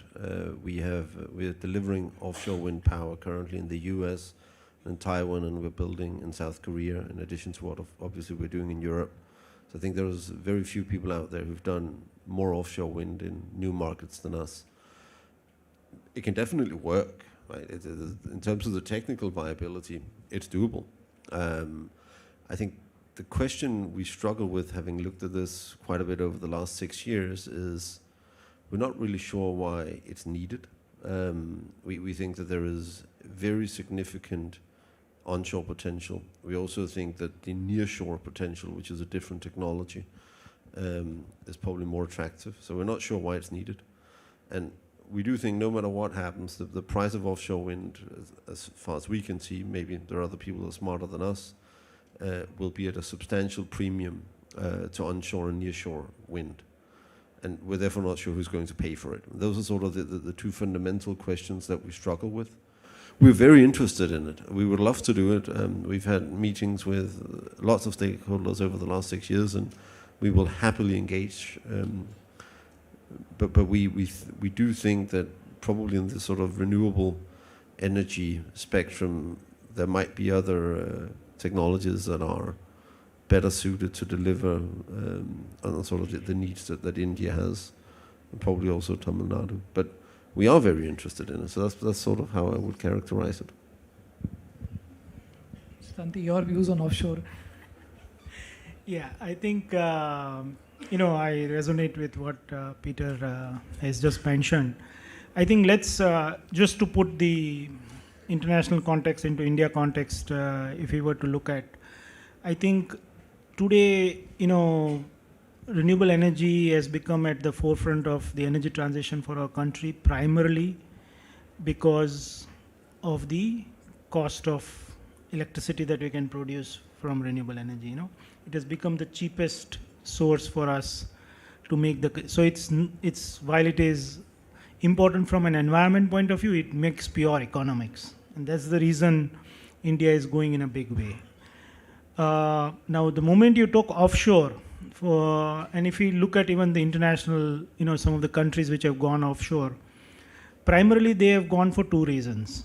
One is that they are landlocked countries, you know, they have very limited onshore potential, and therefore they have had to move to offshore. And second is that, you know, the economic viability of going offshore makes sense because of the higher wind potential versus the cost, additional cost that comes into play. It still becomes expensive than onshore, but it still starts making sense because you can do larger projects there. When we come specifically to say Tamil Nadu, I think we are blessed with this beautiful coastline that we have, and offshore will definitely over time start making sense. But today, if we were to look at purely on where we are, and also the time window of 2030, and you know, the current utilization broadly, if we were to see today, the onshore wind potential of Tamil Nadu, we have just used about 10 to 15%. So we still have that 80-85% onshore land available. There are challenges, but there is a possibility. And with the technology upgradations and the new technology innovations that we are doing, we are able to capture even the low wind sites as we go along on that ground. So this potential, which is, first of all, when we have 90% onshore, which is proven, known, viable, cost is economic, we need to harness that first. We can't afford a costly resource. And second disadvantage India has is that the delta between onshore and offshore in terms of wind potential, with whatever limited measurements and knowledge that we have, is not that significant compared to, say, the North Sea, where we, as a group, we have had experience of doing projects in the North Sea, in Germany and other areas. So I think from that point of view, and the immediate goal, if you are looking at 2030, I don't think offshore can be a significant contributor to that. While we could have the first demo projects happening and other things, for the next wave of growth beyond 2030, we can look at it. But the immediate projects which we have right now, I think there is enough 90% onshore potential is still there. Let's leverage that. And another very important Tamil Nadu has as a benefit is repowering. Some of the early sites which we have, excellent sites, I think almost 6-7 gigawatts of repowering we can very quickly do, which will unlock huge potential for us. So I think Sir was just talking to us earlier with the kind of work that they are currently doing to get the repowering, be the leader in repowering in the country also. I think if we can do those kind of things, we can really add bigger gigawatts quickly and more cost efficiently than going offshore. So while I am pro offshore, but for, as he said, you know, why when you try to answer, I think at this point in time, for a country like India, it doesn't make sense, according to me. Maybe wrong, but yeah. Yeah, I echo with you. Exactly, just I want to give some brief. As per the study done by the both Tamil Nadu and Gujarat, as per data offshore, this resource is not really that much great compared to European. Resource is, as per my understanding, 9.5 to 10 meters per second. If you see in onshore, we have a 7.5 meters is there. So that is a delta, is, as you rightly mentioned, delta is very, very less. So, but if you compare with the economics, cost of increase, I think 2 or 2.5 times, and but whether really you are getting the that much output. So if you comparing that, I don't think it's not immediate future. Of course, it's offshore, definitely you have to go, but not immediate future. But as he mentioned, repowering is one of the immediate quick addition on the capacity addition. Just to add from a pure economics point of view, on very high level numbers that we have worked out, I think anywhere in today's circumstances, if we go offshore today, it will be at least about 2.5 to 3x as a cost. Means today if you are able to produce at 3 rupees, you go offshore, it will not be under 8 rupees. So why should we go for something costly like that? So that's the current economics. Another, I think, also from the international today, if we see, and I think Peter would have more to add to that, I think the world is also reconsidering offshore. They are taking a little breather with the kind of situations that have happened, and we have seen some of the bids go where no bidders have bid also. And I think there are cost increases which are coming in, project delays which are coming in. So I think even the biggest developers are recalibrating their offshore strategies. So we need to be mindful of that. And there are also technology maturity curve which comes into play. I think we have to be careful with that also. Can I just add one quick thing? Is that okay? I just tie a knot to what you said about the supply chain being ready to respond, because I think that that's another aspect, right? I am very confident that delivering the capacities we've been talking about onshore is not an issue, not at all. I'm very certain that doing it for offshore before 2030 is just not going to happen. The reason I'm saying that is that if any sensible OEM had stepped in 2018 when the first tenders were coming up or proposed to come up and actually start building blade factories, nacelle factories, foundation manufacturing and all of that, everybody would have burned they would have been totally burned by it. Today, I don't know that any OEM or any supply chain is really working seriously on setting that up, and it takes years. What we've seen in other markets is that the PPA prices that are offered by the government basically need to subsidize the developers paying the OEMs to do it. And that needs to happen over several years and several rounds for that to stop before the OEMs firmly believe that this will be here to stay and is something that will last for a long time. And I think that is a much bigger issue than people think. And then finally, I just want to touch on one small thing, which is that India has a good project finance market, except it's not what's considered project finance outside of India, and that there's limited recourse. These are projects where most of the capex inherently will not be in rupee based to begin with. So they'll need to be dollar financed. And I think the question is whether a fixed rupee tariff that's not inflation adjusted can support that at all. Alternatively, will have to be rupee financing. And I'm not sure that there is really a rupee financing market for, at least it's untested, for $2 billion checks in rupees in a single project with a new technology. Not sure that market exists or is tested. I'm certain it's not tested. So those are just some of the things that are difficult. But I do also want to say I think nearshore has a much better potential. I have one question for Mr. Girish Tanti. Offshore, what we see in all the international magazines and installations, there are like 14 megawatt platforms, right? Very, very large ones. And onshore, I think Indian manufacturers, the best we have is 3 or 3.2. So you think that will make any change going forward with the very large platforms of 14 and 15 megawatts? See, I think as Peter was mentioning, it's a journey, and there is a curve of market maturity and all players associated, both on government and private side and the financing side. And I think we have seen globally also, each country has taken time to reach there. It doesn't just happen like that. And I think purely from a capability for the OEMs, if we had to tomorrow say, if you tell me that in 24 months I need a 5 megawatt or a 10 megawatt, we know how to make it. It's not that we don't know. Is there a market? Yeah. So I don't think it's about just the size. I think it's really to be able to execute and get it done on ground and have the ability to basically scale up the market of that nature. And I think as we are getting more visibility, like today with the national policy, with the bidding calendar coming out, the investment plans for all OEMs have enhanced, yeah? And everybody is looking at putting up larger turbines next.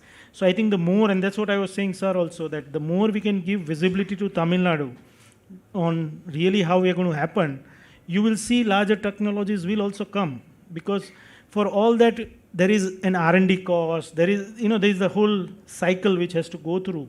So purely from a capability, I don't think we have a problem. It's just that the market has to mature. And as he said, financials have to get comfortable with that. And also let's remember today, even the top OEMs in the world are all taking breather as far as size is concerned. You have read about it. So let's just not rush into things and then, again having to step back. So I think it's good that we have that ability for scale up. We need to learn from the global shortcomings and do it smartly so that we at least don't make the same mistakes that global guys have been doing. We'll make our new mistakes, but actually, turbine point of view, see, as you mentioned, technology available, existing is already available. For example, Envision, we already have a 14 megawatt platform is available. We are working on 16 megawatt. But as you rightly mentioned, we have to see what are the challenges we have to be there. For example, in offshore, logistics is going to be a bigger challenge. All existing blade plants cannot produce the blades because not that they can produce. How those blades can be shipped from that plants to the offshore.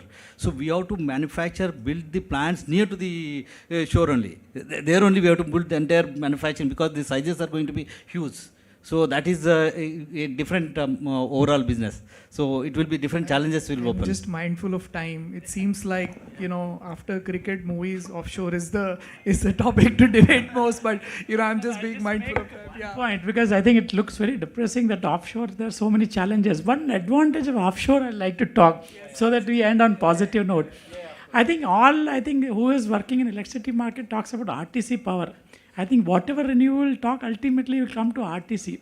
Now Tamil Nadu was blessed with onshore wind where we had June to October, almost RTC kind of wind, which is not available anywhere in India. Now whatever wind speed we have seen, I think the Tamil Nadu wind is that way, it's very good. Whatever wind speed initial study we have seen, offshore off the coast of Tamil Nadu is again RTC from June to January. So it's 7 months of RTC power means I can shut down my coal plants and just run the grid only on offshore wind. So that's a great advantage of offshore, which is not there available anywhere in the world because it is maybe happening wind speed, wind behavior is that because of Sri Lanka landmass or tunneling effect is happening. I don't know why it is happening. So that is an advantage. Of course, we have challenges to meet, but unless we meet the challenges, we can't grow. Thank you. So I'm not going to take more time in closing this out. I think as you started, you closed out the same way on a positive note for everyone. So thanks everyone for you. Thank you.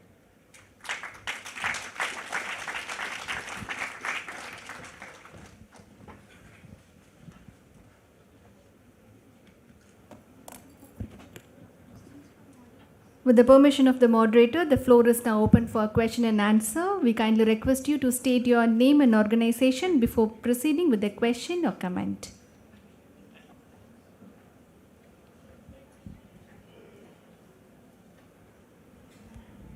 So my name is Ranjit Nair from Enora Ventures. So just as Mr. Tanti was telling about the Tamil Nadu wind bidding, so is there a plan to bring out any bidding for the state itself other than the SECI bidding which is happening? We are talking, but you're talking about whether we are willing to purchase and come out with wind bids.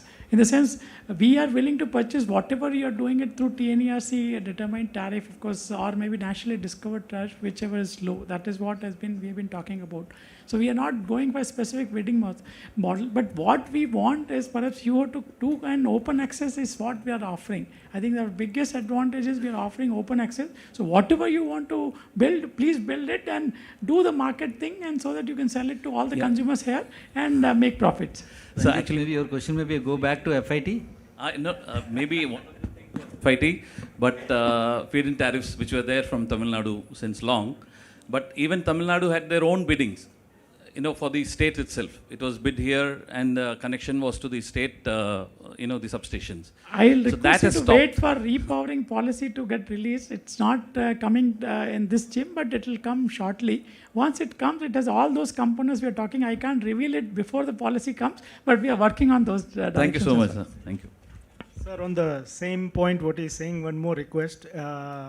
In Gujarat, we've just also had possibility to come out with up to 50 megawatts of feed-in tariffs again for the small and medium investors. I think if we can come out with that for the micro industry development, up to 50 megawatts if we can come, and we can have a system of, today now I think the tariffs have stabilized in a way that if you give those even 2 years visibility, then at least the small investors can start 50 megawatt projects, sir.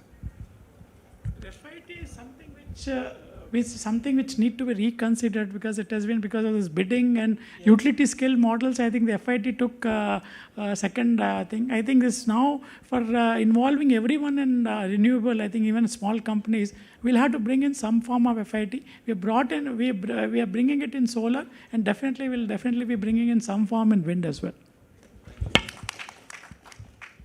Hi all, I'm Samir Guduru from the US India Business Council. I think my question is probably a natural corollary to the discussion that you had. How critical is it as far as grid level energy storage is concerned, and the role of critical minerals, both for renewables as well as for battery storage? I'll take this question. See, of course, as a right point you asked, of course, storage is going to be as a game changer. Of course, now the challenge is the cost. Otherwise, this is going to be stabilize the grid, because now harmonics, lot of challenges are there.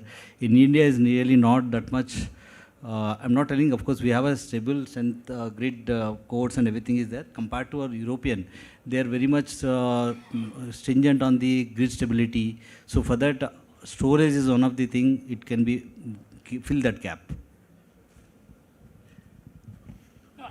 With the problem with battery storage is long-term visibility of the cost. For example, PSP is an advantage because my visibility of cost is for 40 years per unit basis. Battery, every 5 years I have to replace, 5 to 7 years. So long-term visibility is not there. So any utility who is going for, or any grid who want to use battery for stabilizing the green power will like to have long-term visibility of the cost. So unless those certainties come into picture, I think we'll still be going for PSPs. Just to add a little bit more, I think while global strength happens on solar and the prices come to an acceptable level, the middle solution or middle path that India is kind of going towards a little bit, as I'm seeing in most of the projects now, is that with the combination of hybrid projects, wind and solar together, you are getting good PLFs to go towards. And with states like Tamil Nadu, where you have double wind benefits, you are further able to enhance the plant load factor on that ground. And with the possibility now to trade in the national grid also, if you design your projects well, you could actually use also your national trading as one form of storage and do it in a much smarter way today in India. Until we get the pricing of critical minerals to a level that it starts making sense. So India has found its own way of managing storage at this point in time. And I think that's most likely to be for the next 5-7 years, while but definitely grid level storage systems will come into play and those will grow. I just wanted to maybe say that from an international perspective, looking at this in various different markets, I actually think India is towards the forefront of having quite smart tendering that lets the market solve exactly how to do it. Requiring high load factors for the solutions, up to the developers and the owners to figure out whether that's solar, wind, storage, and in what proportion. I think that bidding is quite good, and I think more and higher requirements is the way to go. Thank you for the questions. We would like to thank moderator and speakers for welcome, sir.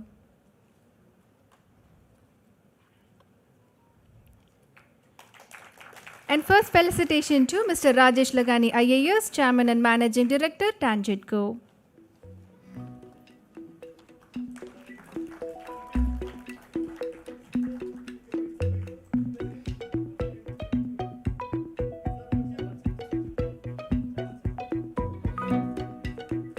And now felicitation to Mr. Girish Tanti, Vice Chairman, Switzerland Group.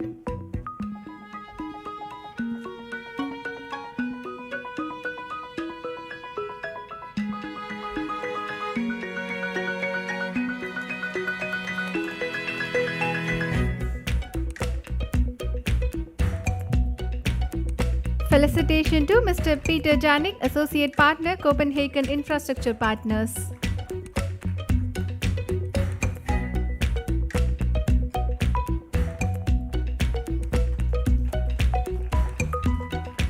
Felicitation to Mr. RPV Prasad, CEO, Envision India.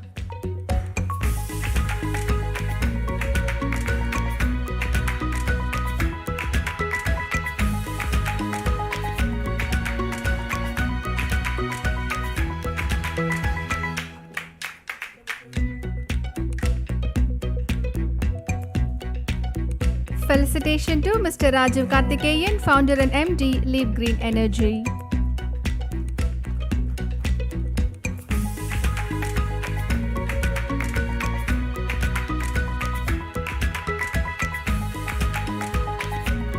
Last but not least, moderator of the session, Mr. Vishal Mehta, MD and Partner, BCG.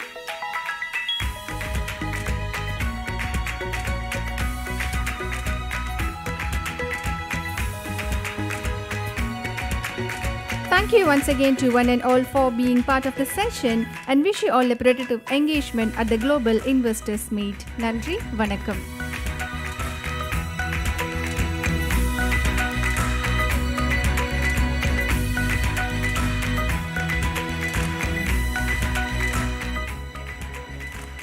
Now it's a group picture session.